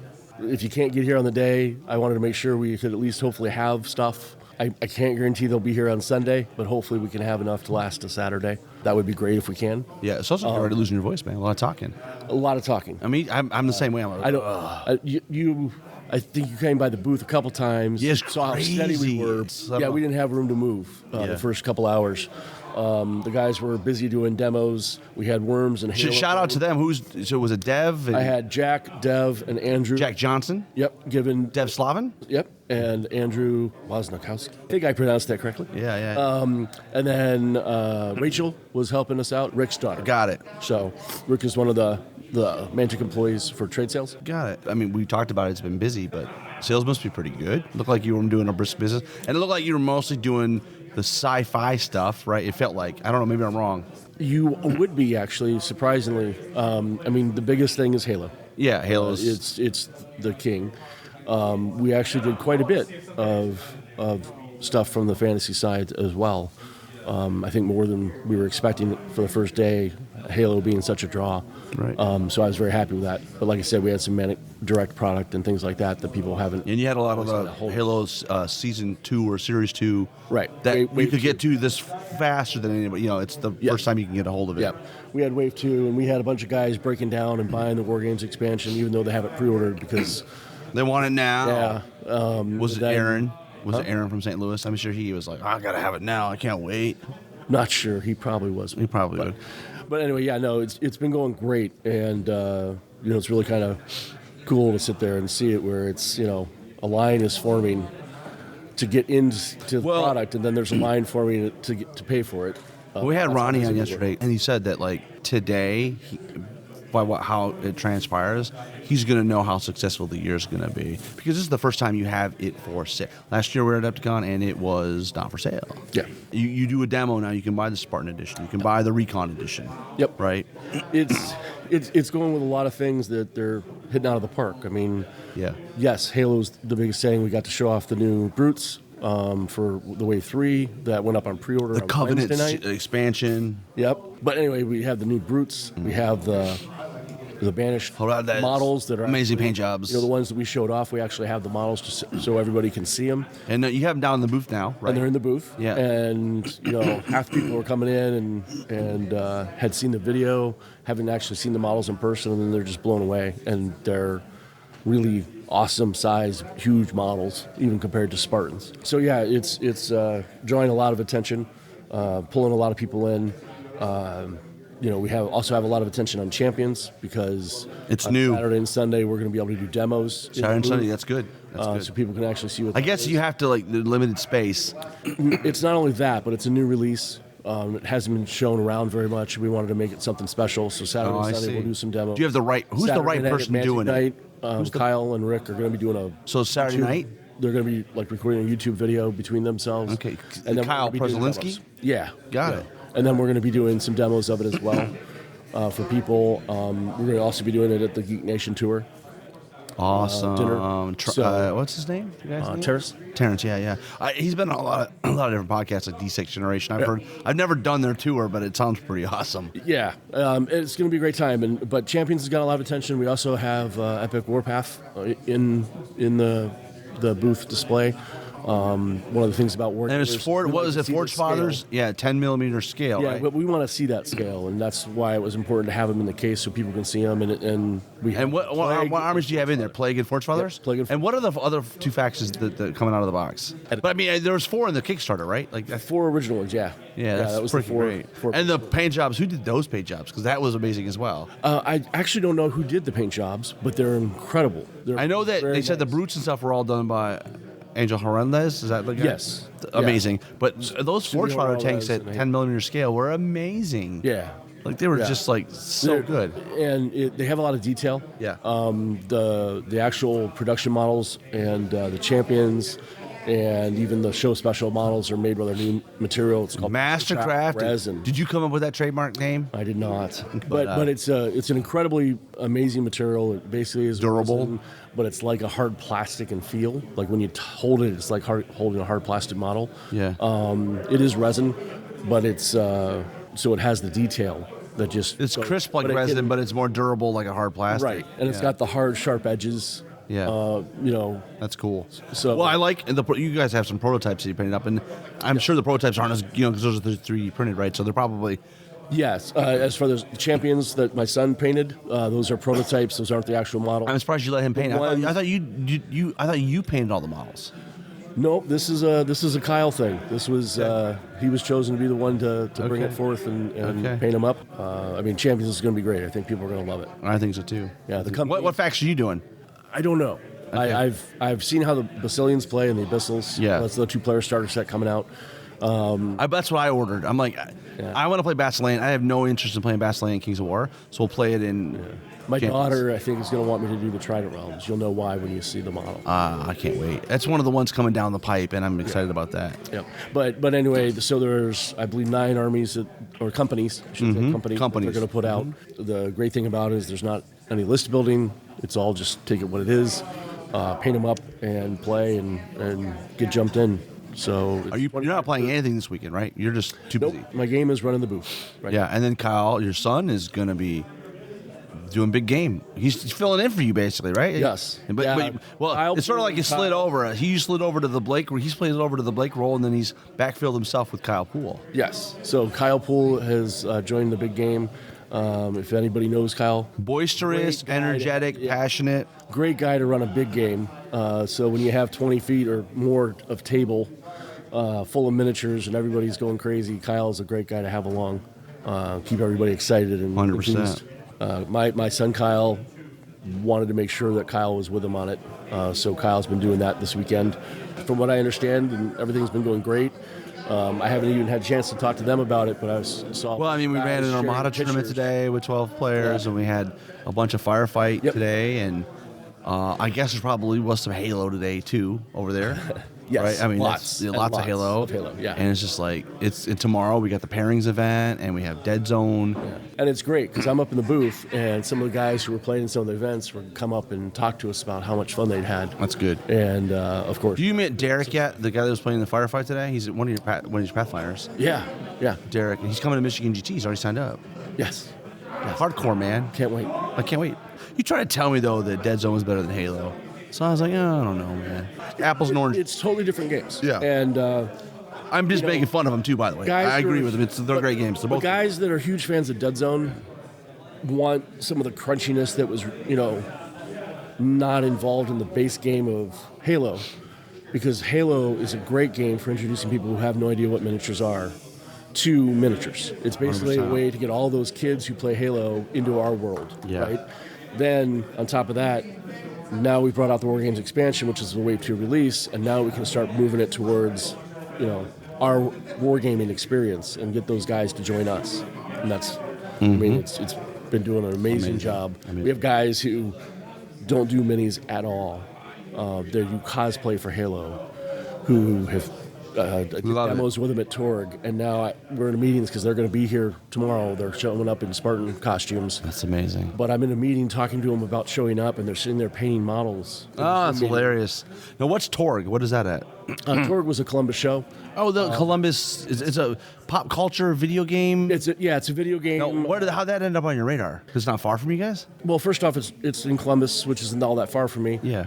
It's a video game thing. And Yeah, this because year, I listen to like a lot of retro arcade stuff, and they go to that every right. year. Yeah, and it's like it started off as like a retro garage sale for retro video game stuff. Yeah, but I guess it's grown into more pop culture and just. It's in the same space that Origins is in, so Yeah. it's huge. Oh, okay. And this year's theme was Halo. So Get the hell out of here! No. So you had to go there. So the theme of the show was Halo. The 405th guys, Jonah and the whole gang, and 052 were there, and they raised, I think, $10,160 or over $10,000 anyway for the Extra Life charity. Love we Extra Life. did a raffle for a Recon edition. That was really cool when the guy who won that actually opened the package in his costume. So he's standing there holding the So Master he's in Chief his full, he's got the full Spartan Master Chief models. model, and he's looking at the Spartan models. That's amazing. So that's been great, and those guys have been awesome, and they're going to actually be here. We're going to. Is that an event you think you might go back to again, or was it just a one and done because it's the Halo theme? It was Halo, and that's how it got under our radar. Yeah. I'm not sure. I believe they're actually going to, because of the venue, they have to wait until next year to have the next one. So they're going to lose a year. As far as that, I think they might have like something that's smaller this year. There was some huge conflict with the venue site, and I don't know the full story. Yeah, no, But that's interesting though. But anyway, Torg is going to be coming back, from what I understand, next year, just as big, and we will see if we're going to go. Part of it is finding out what Ronnie has to figure out where to take Halo. You know what I mean? Right now we're doing the big miniature gaming conventions, but where else do we have to add? What else? Well, I mean, Halo is a good example of that's a game, an IP where you could be pulling in people that are not traditional war gamers. Now, at this event, I mean, it's like this is the meter of how the thing's gonna, like, this is your core demographic at Adepticon. So if it doesn't land here, it's not gonna land anywhere. But it obviously did land here, and it smashed it out of the park. Yeah. And now it's like, okay, well, where else can you go? You're not looking for the faithful; they're already here. It's the everybody else that doesn't know about you that you need to get a hold of. And so you have to go do some evangelizing. You got to go out into the world. You know how much I love Kings of War. Yeah. But 15, 16-year-olds playing video games at home 100%. don't know Kings of War. Well, and they might not Never- be painting models either. So, like, okay, Yeah. red and blue models are good to go. Right. And a And- green Master Chief. But then all of a sudden they start playing with models. Yeah, maybe And maybe they like They can grow into more. Yeah. And, everybody had an intro to the hobby. What was your intro to the hobby? If you could think far back. A very, very long time ago, in the midst of We're talking well, we won't say it. I don't want to spoil it. But yeah, a long time ago. I mean, you were at least it was after Dungeons and Dragons was created, probably. Yes. Yeah. Okay. So It you're was not. slightly after. Yeah. No. You're not an old man. It was just before the decade of the 80s began. Yeah. Well, I was born in '73, so I was born in 71. okay. So you're only a couple years. Yeah. But in 1979, I was out with my dad. We were on That's a awesome. vacation. We went to a hobby shop. My brother needed to get a rocket. And I was walking by. And like one of those Estes rockets with the. yeah, just a little one. And you light the thing and it launches them, we were and you put picking the up Y in kites there? for the beach, I think. That's awesome. We were somewhere around Ocean City, Maryland, somewhere. And used we to- happened to go to this hobby shop. We're walking Yeah. by, and I saw these things on the wall, and I was like, those look like Tolkien. Oh, so this is Orcs. Lord of the Rings. And, well, they weren't Lord of the Rings figures; they were just figures. But I saw, and but it was obviously what there's a lot of stuff. You look at it and you go, okay, I think the inspiration is from Tolkien. Right, Right. right. You're like, okay, you got high elves. You Yeah. got wood elves, whatever. And I ended up buying them. And Were they? They're pewter metal, probably. oh yeah, they were old lead models. Did you know how to paint them? No, I just bought them. Did you end up like going to like the the hobby shop and getting like testers enamel paint or something, and didn't prime them? That's what I did. I think I actually told my dad at one point, wouldn't it be cool to have a chess set of these or something? Yeah. But I just wanted the models, and I'm driving Yeah. with him, and I'm looking at these models, and I hadn't opened them yet because I was afraid of losing the parts. But I'm looking. But they're all back. one piece, right? They're not. You don't have to assemble them, right? Back then, yeah. Yeah. But I looked at the back of the package and it listed a company name and an address. What was the name of the company? That'd be really cool if I could. That'd be a cool job working on that and making And who was the fantasy miniatures. Actually, it was 3 different ones: Asgard, Citadel, and Well, it all funnels to one point, right? GW, which I don't want to bear the lead, but you ended up working in Baltimore, Yep. right? At GW in Yes, I did. sales, right? Is that? Yep. Yeah, I was Yeah. a trade salesman there. Hey, you got some great stories, right? That's actually been one of the great things. I've seen a bunch of my friends from the old days here. Did this year you that I did you haven't work seen with in a long Tony time. Nelson? Yeah, I know Tony. You know the story with Tony, right? So I met Tony at Brawler Bash in North Carolina, where he was living 15 years ago. Okay. He shows up in Memphis. I gave him his first game at Kings of War, like a long time ago. He's still playing Kings of War. Yeah. Well, wasn't he at Masters? He was at Last year? yeah, he was at Masters. He Yeah, was at I Best saw of him- Rest. I saw him- Yeah. he and I- he It's and just I funny caught though, up. right? Like you worked with this guy 25 whatever years ago. Yeah. He's still playing with some of those metal models that you guys got on an employee discount when you were buying it by the pound, right? Like I still have many crates of those. yeah, it's so hilarious. As well. Yeah, it's funny. It's funny how the securities route, Yeah. those routes that we end up going. But then, so that was my start. Yeah. I learned from there how to paint with the old tester enamels. Yeah. Painted my first figure, which was a Orc Commander model, and still have that model. My son calls me a dragon because I have a collection, and once it's in my collection, I don't like to let it go. I'm the same way though. Like I had some models I remember.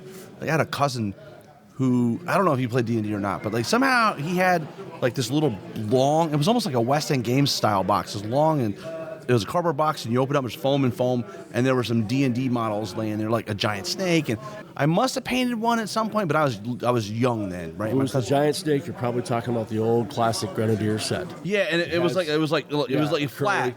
Yes. Yeah, okay. Flat, but it goes. Yeah, like so I had that. I don't know. I probably painted it with enamel testers because I was doing like model railroading too, so I had some paint. Like the first real models that I was like, I want to really try to do this. I just got some Reaper models, like old metal. It was a 4-pack of skeletons. It was weird too. Like one had a pelt. Like why would a skeleton need to be warm? Like that didn't make any sense. As a general rule, even if I'm selling an army, which I don't do very much, I want to keep something as a reminder of there. So I've got a lot of those old models, or like the time where I'm like, I'm playing wood elves, and so I have one elf left. You look at it, it's probably not well painted. You're like, oh, okay, this is dumb, but like it's fun. It's like emotional. Well, I mean, my first model was terrible. Yeah. Done with testers, but I'm never going to strip it. No. You know what I mean? No. I've bought that model like 4 times throughout the course of my life and repainted them. I'm sure you got a lot of Warhammer armies too, right? Over the years. I have fantasy models. What was your favorite fantasy race? The biggest armies I have are undead, Undead. and I have Nagesh and multiple all that. versions, The big clown multiple hatted generations. Nagesh and the black coach and stuff way before that. yeah. Oh, you Like the Skeleton Army box set, Yeah. which is a classic. What was the one where they used to have?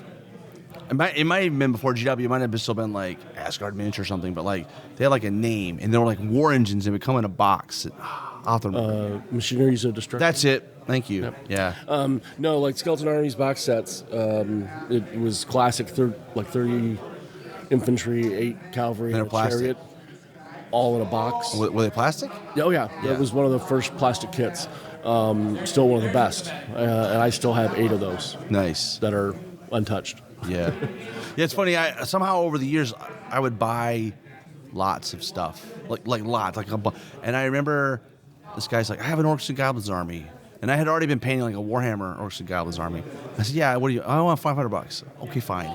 So Azog and not Azog, whatever the guy on the big giant. On the pouch. Well, on the chariot, I have him, and then there's another guy that's on a Wolverine, like a big giant dude. Azag the Slaughterer. That's what I'm thinking of, yeah. And I got 100 Goblin Wolf Riders, right? So I played Kings of War with them back before I had Mantic Goblins. Yeah, it was, yeah. So I have all these armies, but I don't ever use they're all individually based. I don't want to have to pull that out and put them in a unit tray. And it's like, come on, guys, this is so 1998 or something, I don't know. But it's fun to go back and look at them and see the original. Well, they're probably not original to you. They're original to me. The black orcs, but before the plastic ones, they had those metal black orcs. Oh yeah, with the the really old ones too. Yeah. But like Marauder miniatures and all those guys stuff, I have tons awesome. of that too. But no, for the background of this, that's how the big game started. First off, Duke Seafried was a character in historical miniatures. He did these great big games at Historicon and Cold Wars and all these other And conventions. he's the one that built the original table and started the whole process. He was amazing with just big events, something that could be fun. Almost like a party atmosphere, get you involved, show up. You don't need to know anything, we'll get you going. And I fell in love with his games when I was a kid, going to these shows.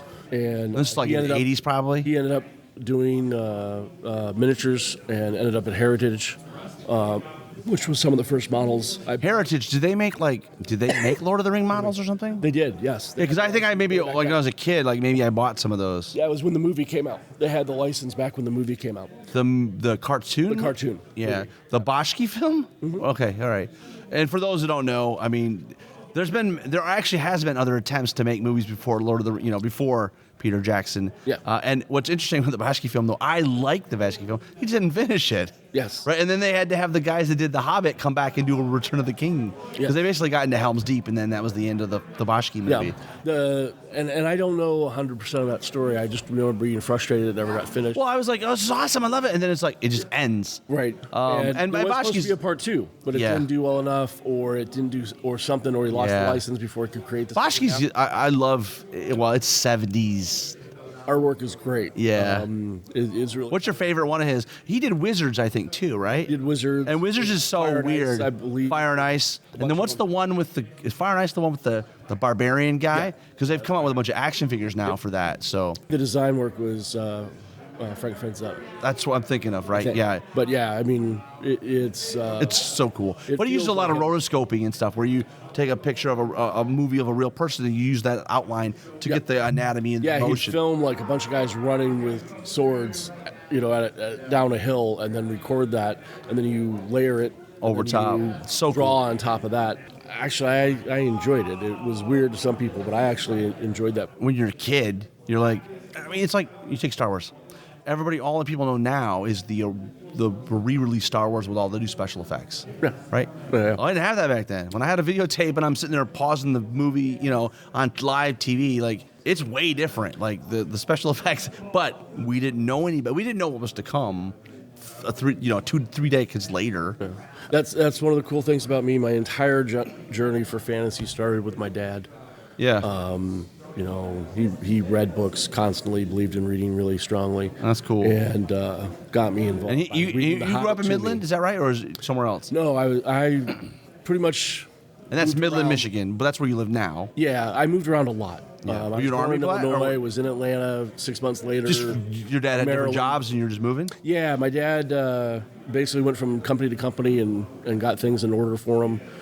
He did sales and marketing. Got it. And would come in and fix And then once it's fixed, it's time to move on to the next. He's a And then- fixer. Yeah, and then basically go on to the next cool. challenge. That's cool. So I moved around a lot. Yeah. Basically, used to joke at pretty much every state east of the Mississippi. It's not Yeah. quite all of them. We moved around a lot. I've lived in Wisconsin, lived in Michigan, Yeah. Ohio, Pennsylvania. You've been in Michigan, though, for a while now, right? Yeah, I basically moved back to Michigan. We moved up there shortly before my dad passed. I moved back to Michigan. And this is all after GW? Two. Right? So this is after you leave, because you were in Baltimore for a while, right? Yeah, I left GW or Baltimore in 2000. Now, give me some context here. That was their headquarters. At some point, they had the distribution center in Memphis, and they moved some stuff to Memphis. And, like, the Baltimore site kind of got closed a little bit? Yeah, which was after After you were already gone? Yeah, when I left, Got it was it. still Baltimore was Got the main hub. Yeah. And then, like everything else, even they moved from Memphis. So Memphis still has the distribution center, but like the headquarters for U.S. is, I think, in Dallas. Like all the sales trade and stuff like that. So, Yeah. it's cool. It's just interesting to file. I moved Which to. I think Baltimore was originally the choice because of the ports. Yeah. Well, I moved to Memphis because of GW. We were leaving California. I have different jobs. I'm like, well, they have a World of Battle. They have a cool place to play Warhammer Fantasy. We're moving there. And it didn't hurt that the cost of living is a lot less as well. Nice little luxury to have. Yeah. But yeah. So my wife she made it think like that was my choice, but it wasn't my choice, right? Like, but oh yeah, we'll do that for you. But really, it's like, no, you're going to make more money because we're going to pay a lot less. Yeah. In tax, there's no taxes in Tennessee. Yeah. We don't have any. Let me back up. Well, we don't have any income low, tax. yeah, low tax. We have no income tax at all, but we pay almost 9%, 9.75% sales tax. Yeah. But ends up being a win-win. There's no capital gains, and so it's a great place. But Tennessee was a great place for us to visit as well. Yeah, well, hopefully we you were guys down come. and ran the big game with you. Yeah, so that was a funny Did story. NashCon. Yeah, so my kids went to the zoo and had a yeah, because blast at Nashville's got a lot going on, and so it was cool to get you to come down. And it was also fun. I can't remember the last time I built like big giant boards with like it was crazy. And then I know you've taken them and like expanded to like it's like I don't know 24 feet if you get all of them together. And each panel were they 2 feet? I'm trying to remember. 2 feet by 6 feet. Yeah, and so now you literally have 12 panels now? Is that what I'm hearing? Technically we have 16, but okay, but you're only using. We're only using some of them. And you added maybe we should back up. The big game. Describe the big game. What's the elevator pitch for the big game? We Big kind of game danced around a little bit. Is the battlefield that you wanted to see whenever you played your games. We always want to have more models play with it. We do 25,000 points aside. It's a At couple least. thousand models. And it's 24 feet long by 6 feet wide. And it's all painted. Yeah, it's all painted, all based, all together. So it looks like an army. It's not painted probably the best because But you're paying 24,000 miles. so many thousand Or, models. A couple Yeah. thousand miles. Like, okay, I get it. And one of the great things about Kings of War being the multi-base, it allows us to really go up to town on the bases and make it cohesive. The bases tell a story. Right now, the narrative arc, because I know you've had different armies. It's Abyssal Dwarves and Abyssal. It's Abyssal Dwarves and Abyssals with fire bases against the water guys of the Trident Realms and also the nature guys. And I love how the board tells both, like, it goes from a beach to the volcanic lava, and it just sort of transitions. And you helped generate that idea for it. Well, I think it was your idea. And you're like, hey, let's do both. But you actually made the first 6 boards. And you added more. Yeah. And in fact, I gave you some terrain that 3D printed and painted like black. I didn't have lava paint. But You've added a lot of work to the. Yeah, we put in a whole lot of. We wanted to add some like 3-dimensional rivers of fire and you have an Armada water section now too, right? For Armada, is there like? Yes, the last board of it is actually all water, so we can actually do, and we have done where we play a game of Armada out there, where people are trying to Landing land troops troops on the beach or something that then affect the big game. So that's a lot of fun too. So I mean, really, it's a way to show the pageantry at a much bigger scale, and the barrier of entry is zero because the barrier of entry is just give us your couple 6 hours or however many hours you're going to play. That's why I'm here in general. Ronnie started Mantic, High Elves and everything. And I was totally on board because he's, I've known him for years. I was running a game. It was an Old Hammer event. And he was like, Stuff of Legends. He's banging on the table. He's like, why isn't this Kings of War? Yeah, with Stuff of Legends, Richard and Caius, and Rusty, my good friend. Caius. Is he from Illinois? Yes. I know Caius. Caius is great. Yeah, so he's friends with Domus, which Yes. I don't know if you know Domus. Yep. And Domus and I were real good buddies back in the, when we were playing Warhammer. I used to go with those guys all the time. Yeah, but Rusty was there. He did the boards. Yeah. Richard brought tons of figures. We ended up playing this really. And Stuff of Legends is an amazing website. Right, and Ronnie is looking there and watching it, and we had, our old, like really old giants running around. Yeah. That are. Well, all the metal ones that are like Right. super heavy. And put them in stock, you can knock somebody out. Certainly knock their teeth out. Yeah, and so we're sitting there. Ronnie saw it and said that should be Kings of War. Yeah. that's And what'd how you the big game say? Started. Or I said, I said you help me with it. Yeah. If I can get come on with the models, I'll do it. So then we started running the big game at events. Yeah. And we've always kind of promoted it wherever we can. I mean, you know how much we try to myself. Well, yeah. I mean, like, and we came down to NashCon, and you've been at a bunch of Gen Cons, all the Adepticons that I know of. Yep. You running at Origins too, or no? We haven't run the big game at Origins, but we have run games at Origins, obviously. Demos and stuff. And Mike Carter also. Mike Carter, yeah. stuff there. I like he usually likes to bring the how to use it. He does a bunch of different stuff at Origins. that's It's cool. kind of cool. They're doing some really cool, like 3-up Dead Zone this year. So the models are 3 times big? Yeah. So it's like 9-inch squares instead of 3-inch squares. It's going to be amazing. So Because you anyway, can 3D print it. well, I'm not even sure if they did 3D printing or if they just converted how they did it. But they have 3-up terrain that they built, and then they're going to play a game of 3-up Dead Zone, which sounds great. I can't wait to see it. It's like almost the size of an action figure. Yeah, Well, not quite, but I mean, it's big. yeah. So anyway, That's but awesome. yeah, that's how I got involved with Mantic from the start. I've been going to these cons for years. Yeah. Well, I mean, Community Pat retiring does open up a void, right, in the whole structure. I think that- 'Cause, I mean, Pat was like a one-man show. He's doing pathfinding program in the U.S. He was running the events, and I think Pat, I don't know, I didn't talk to Pat about it, but I assume it's just like, hey, it's time, right? I've been at this for a long time, and I'm wore out. Yeah, My knees aren't working as well as good, you know? I think the great thing is he's been up here. Yeah, it was great. days. It was great to see Pat. I hadn't seen him in a while. And, he's playing Blood and Plunder or whatever the skirmish game is for that.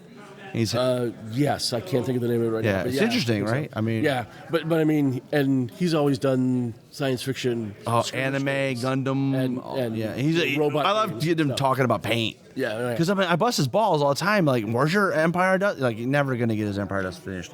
But he paints some Gundam models now, or robots and mechs and stuff. He's like, oh, I bought a ship. I'm like, what's it for? He's like, for everything. I don't care. Like, whatever game I'm gonna use it for. It's some kind of spaceship, I think. So I'm like, okay. Yeah, like I said, I think he really likes science fiction games a lot, skirmish, stuff like that. Yeah. So, Interesting. Well, it'll be interesting for him to have more time. I'll be interested to catch up with him later after he's had more time and he actually gets to play stuff now. Yeah. I mean, whenever you make your hobby your profession, it's like, oh. yeah, Even if it's part-time, it's like, yeah. But it's one of those things where right now is important time for Mantic. Halo is going great. yeah. And Understatement of the year. so yeah, it's a great time. So what's on the docket? So we talked about you're going to do Champions on Saturday and Sunday. Saturday and Sunday. And you're doing Halo the whole time. 'cause- Halo the whole time. Yeah. And are you We were doing the other games? Worms earlier. Worms, okay. Today we were doing some Dungeon Saga Origins as well. Yeah. You don't have room to have every single game going all the time. Yeah. So you have to sort of pick and choose. I mean, we had 2 tables of Halo going all day. Yeah. And It's almost like you need to have one table that's just like deal or choose or something. Like the person shows up and say, I want to learn. All right, well, I'll pull it out. But then it's like a little inefficient trying to get the table set up and stuff. It's hard enough switching between the games, with a plan. Much less of a waiting for the audience Yeah. to. It's like But- being a piano bar. And But just- Worms' second printing sold out. Or, Already? sorry, first printing sold out. Yeah. We just got the second printing. Right. So we want to get that out. and it's the exact same, right? I mean, there's nothing yeah, different and about it. we have the retail version now, which we I don't think we've sold at any of our booth shows before. Yeah. We've Who's sold buying out of Worms? it. Just people that have played Worms in the past? No, Or- I mean it's once again it's like Halo. It's a video game. Yeah. Team the 17 been around a long time. Right, and the funny part about it is Worms and Halo do the exact same thing that Ronnie talked about he wanted to do. And Assassin's Creed's going to do it next. Have a game that plays like the video game. And Assassin's Creed's next. Yeah. Give me the same thing, right? Like you get that video game experience that you remember as a kid or whatever. Like Yeah. the first time you're jumping from the tower. Yeah. Oh. So I think I'm that's excited. the genius of Halo. Worms is the same way. Yeah. It plays just like. I mean, Hellboy. There's a lot. You've had a lot of good. They've had Umbrella Academy. They've had a lot of games that have come through. Yeah. I mean, we've done a lot of the comic book games, and now we can do. Well, they trust you at this point, right? So when you go to Skybound Entertainment, it's like, okay, you have the Walking Dead license, right? And Yep. that's no small thing. No. And and I'm sure that fed into Halo, right? Because I'm sure he's been working on Halo for a long time. Because you're talking about Microsoft and 343. It's like that's not. Yeah, they're not just going to hand that out. And also, they've had interesting track record with that IP in tabletop form before. And I think Ronnie's talked about it before, but I think he told me it was 7 years. Yeah, and actually on a recent podcast on the Tabletop Miniature Wargaming podcast, Yeah. he had an interview. I think maybe he said 8 years he's had the presentation. Yeah. Since he made it the last time Yeah, to get the. when we got the game, I think he said 7. It's probably been 8 years. Yeah. So it's just like it's crazy, right? Like how long it takes, but you got to do that because until you build the brand and they know they can trust you, they're not gonna. He has a great video on the Mantic YouTube channel where they're talking about, they got the studio in a place where they could do this. And like I said, I mean, just judging on sales alone, they hit it out of the park. 100%. Yeah. I mean, you're only one day in. Are you like? It's just started. I know. How do you?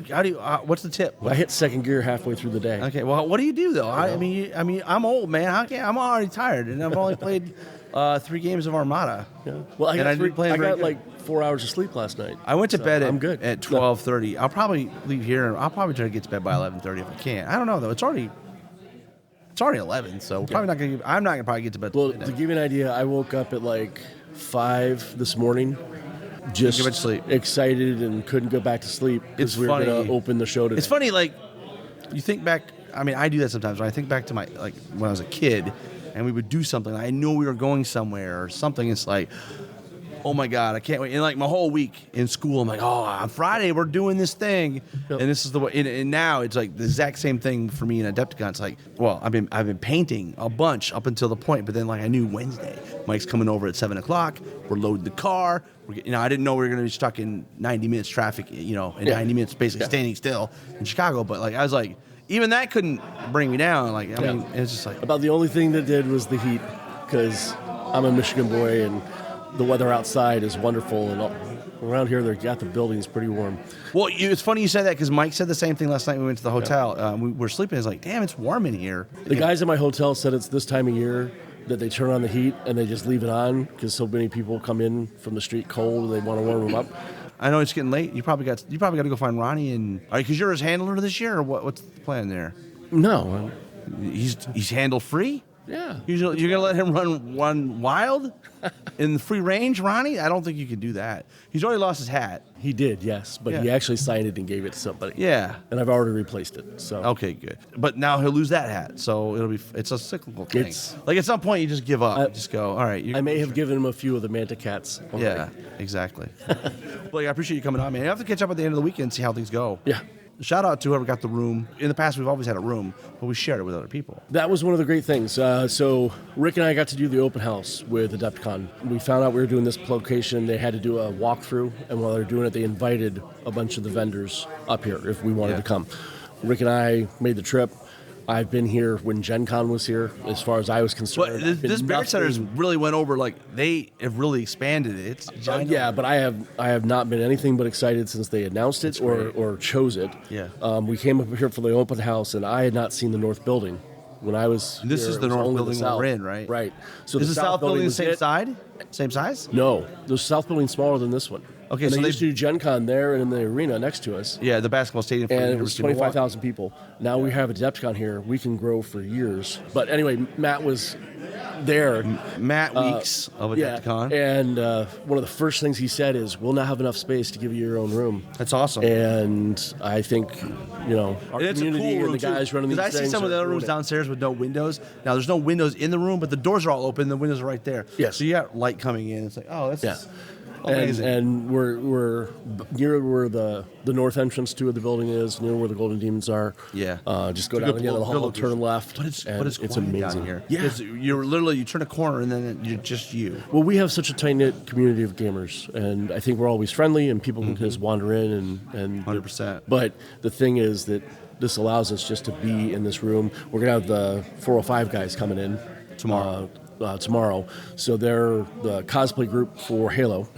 So we're gonna have a bunch of Spartans. What city are they based out of? They're all over the country. So it's like the world. the 901 or whatever the Stormtrooper one too, right? It's the same kind of thing. 501st. The for Star Wars. 501st, But, yeah. but these guys are the 405th. When I was at Torg, there was a guy there from Scotland who I gave a demo to, and he was in an ODST uniform, and I have pictures of him playing the game with his stuff on.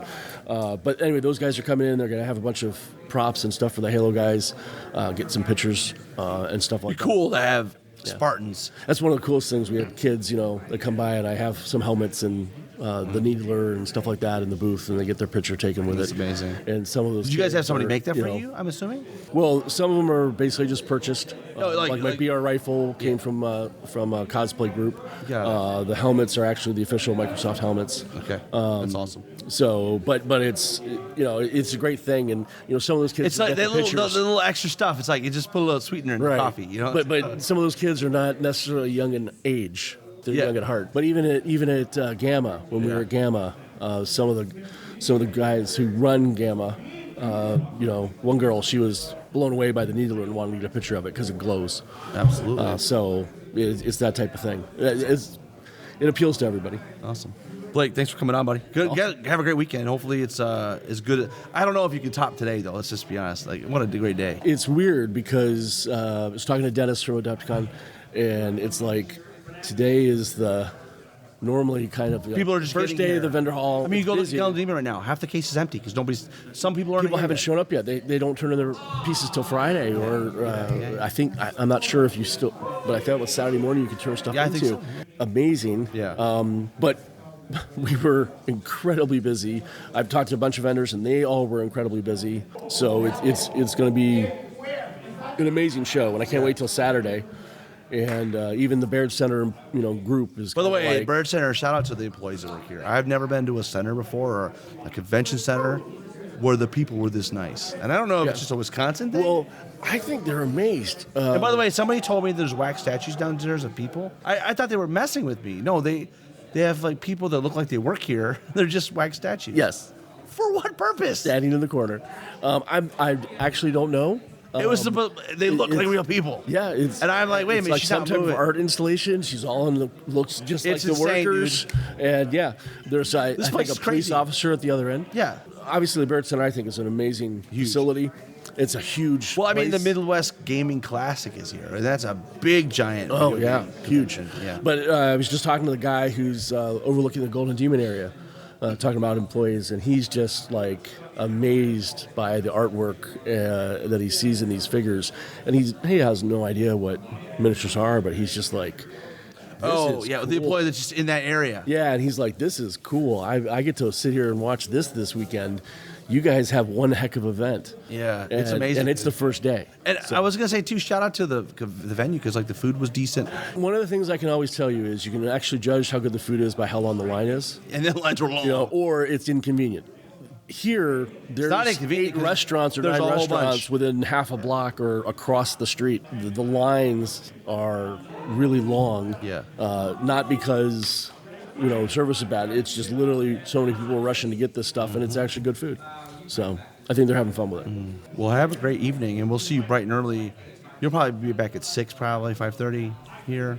No. Ready to roll. Come on. No. What time? Vendor hall opens at 10. I'll probably be around 8:30 because the vendor hall opens at 10. And I came over early this morning, and the room was like they're ready to go, man. It's ready to rock and roll. Yeah. It's I mean, we had ours. We were here Tuesday, got it all built. Yeah. Got it all Shout out to Rick, too. Did situated. a lot of work to get the room set up and Yeah. tables in place. And shout out to the Outlanders from Omaha for a lot of great terrain and mats. And it's We got Halo Nationals tomorrow. Ooh, how many players? I think it's 30. Okay. And that's in here. That's in here. Yeah. I mean, and when like you're I playing said, the small table, like You you. had the 405th here and the Halo Nationals That'd be and all that going on at once. Oh my gosh. All right. Well, let's cut it out, and we'll be back tomorrow.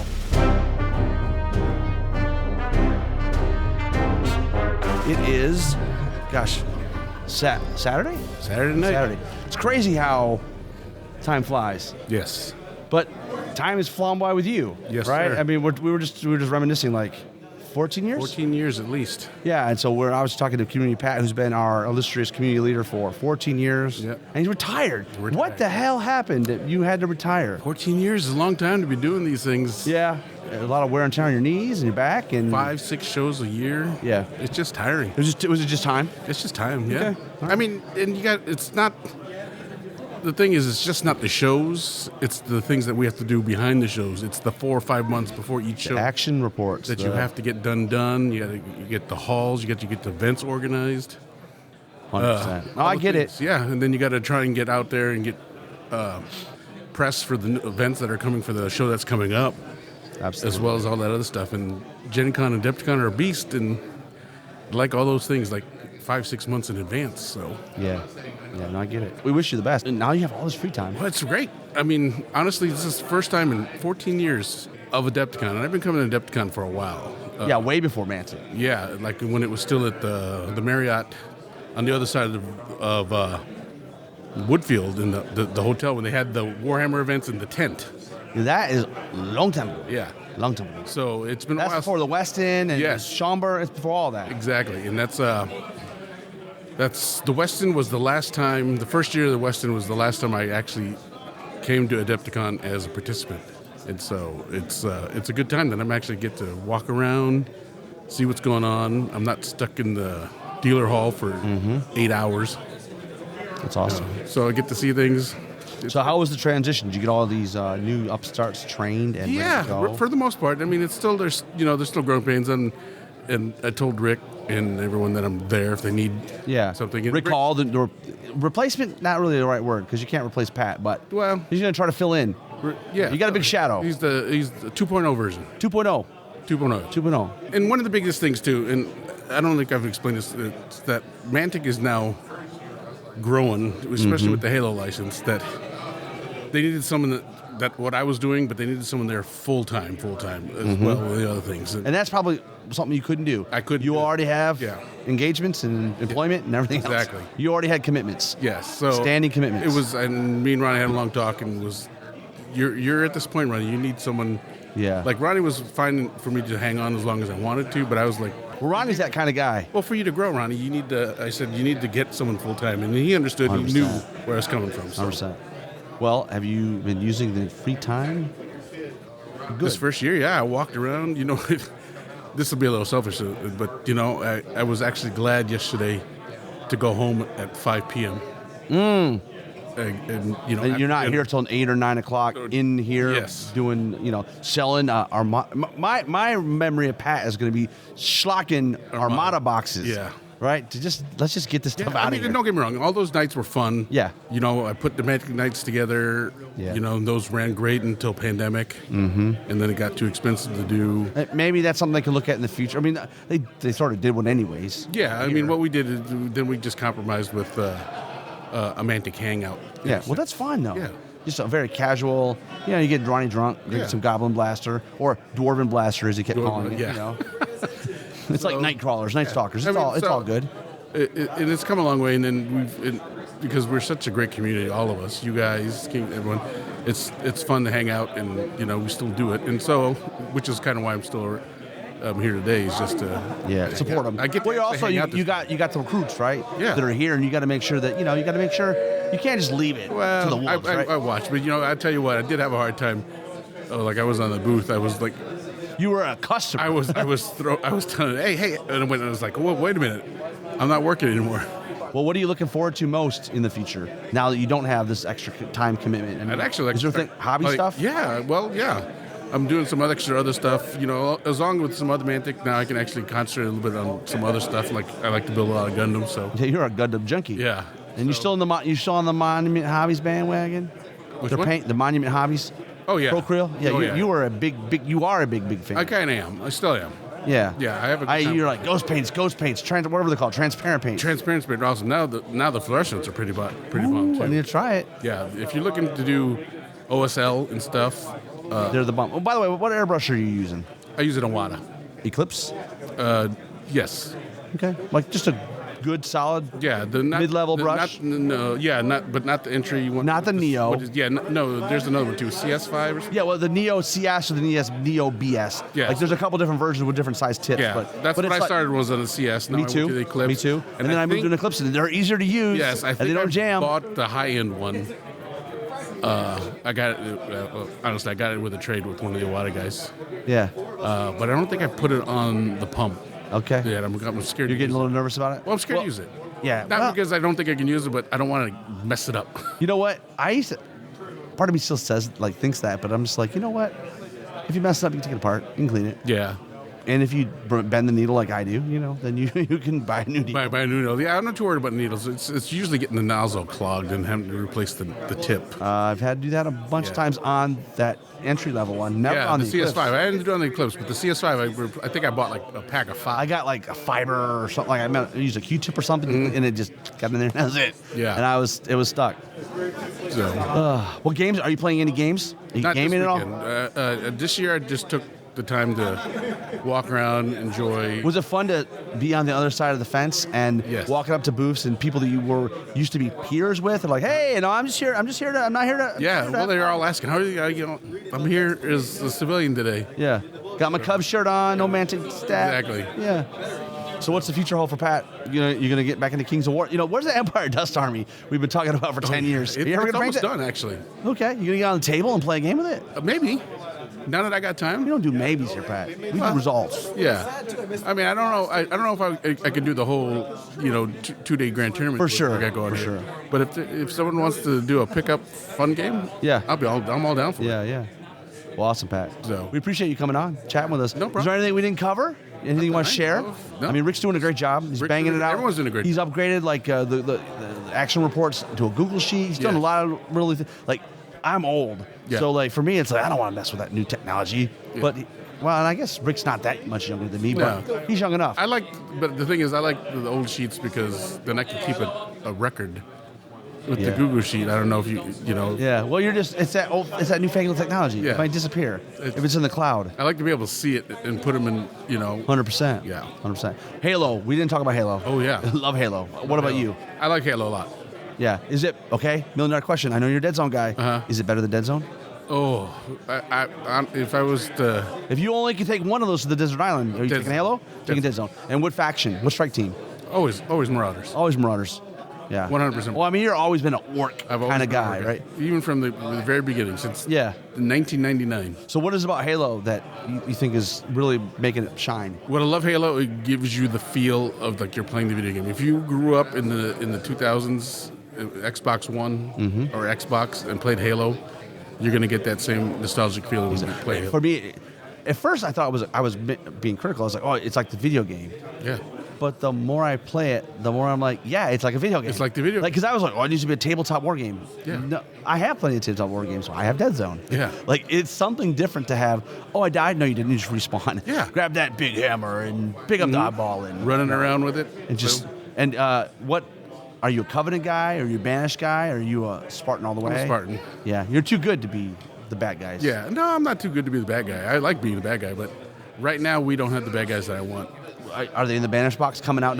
Maybe. Maybe, yeah. Maybe. I can't let that out. Yeah. Because the Covenant are nice models. Covenants are good. All the Banished that they showed are really good. Yes. And it doesn't hurt that the paint's jobs on them are Yeah. out of this world. Yeah. 100%. What's Jack and Rob doing? Well, One of them's here. Jack couldn't make it, but Rob still makes it out. Yeah. Dead's on the podcast went to Rick, but now Rick doesn't do it. Yeah, so now it's just Brian. Just Brian and Brian, some other guy. But Brian Novak Yep. just had a baby, so now he's... And he's not here either. No. We're trying to hold the Dead Path zone with Tyler. We're trying to keep it going. But Brian, if you're listening to this, You got it. You're the last man standing right now. You got to go, man, because you're the last guy holding down Warpath. Yeah. Are you excited about Warpath Epic Warpath? Oh, yeah. 100%. Are you? Because I feels like you're an Epic guy from I back am. in 40K. The old school. yeah. And Oryx, obviously. Oryx. And they were all painted red, all the bikes and the stuff. I know, because when I started, it was still clans. Ooh, that's a long time ago. Yeah, so, What clan were you? there was no Red Go Faster. It was just... It was just clan. Yeah. Did you have a specific clan that you identified? Bad with? Moons. Bad Moons. And what's the color scheme on Bad Moons? Was it black It was with a yellow moon? black or yellow or blue and yellow. Okay. And I went with blue and yellow. Yeah. It's fun to think about to those games. Well, it's funny you say that because I found my old GW cases in the attic, and I started emptying them out, put on the shelf, and it was all my old orcs from Here We Go, with the static metal poses, with the Love gun it. pointing up and the sword over the head. Yeah. And it literally just shows the evolution of my painting. And it's, It's gotten better. Oh, 100%. Yeah. So I tried to keep, even when we went to 3rd edition, when they got rid of the clans, I tried to keep it still Bad Moon. So Exactly. Pat, we really hope you enjoy your retirement. But you're not gone. I'm not gone. You're not dead. Yeah, I ain't dead yet. Always going to be around. Yeah. You're going to be back next year at Adepticon? Oh, yeah. I'll probably even play something next year. This year, What? Don't make promises you can't keep, Pat. I'll probably Dead Zone. Now, that's something you could do. Yeah. A tournament. That's in your wheelhouse, man. Yeah. It's like one evening. One evening, one day, get it done. You can do it? You can. Most likely. Okay. Not on the fence, but the things I was thinking to do after I got through this first year, just actually hang out and not being tied to anything. Cool. That's awesome, Pat. Yeah. Well, congratulations on your retirement. No problem. And don't worry, I'll watch them. If they're not doing what Pat would have done, I will call you. All right. I'll be like, I'll hey, be Rick back. is checking this up, man. Yeah. Or Blake or whoever. I got my eyes. I got eyes. I got my spies. You got eyes over. Pat, thanks for coming on. No problem. Thanks for listening, and we'll see you next time on Countercharge. Please let us know what you thought of the show by emailing us at counterchargepodcast@gmail.com, on Twitter at countercharge15, or by commenting on the Countercharge Kings of War podcast Facebook group. If you enjoy the show, you can help others find out about it by leaving positive reviews on iTunes. Until next time, keep countercharging. Music is a composition of Kevin MacLeod and is licensed under Creative Commons.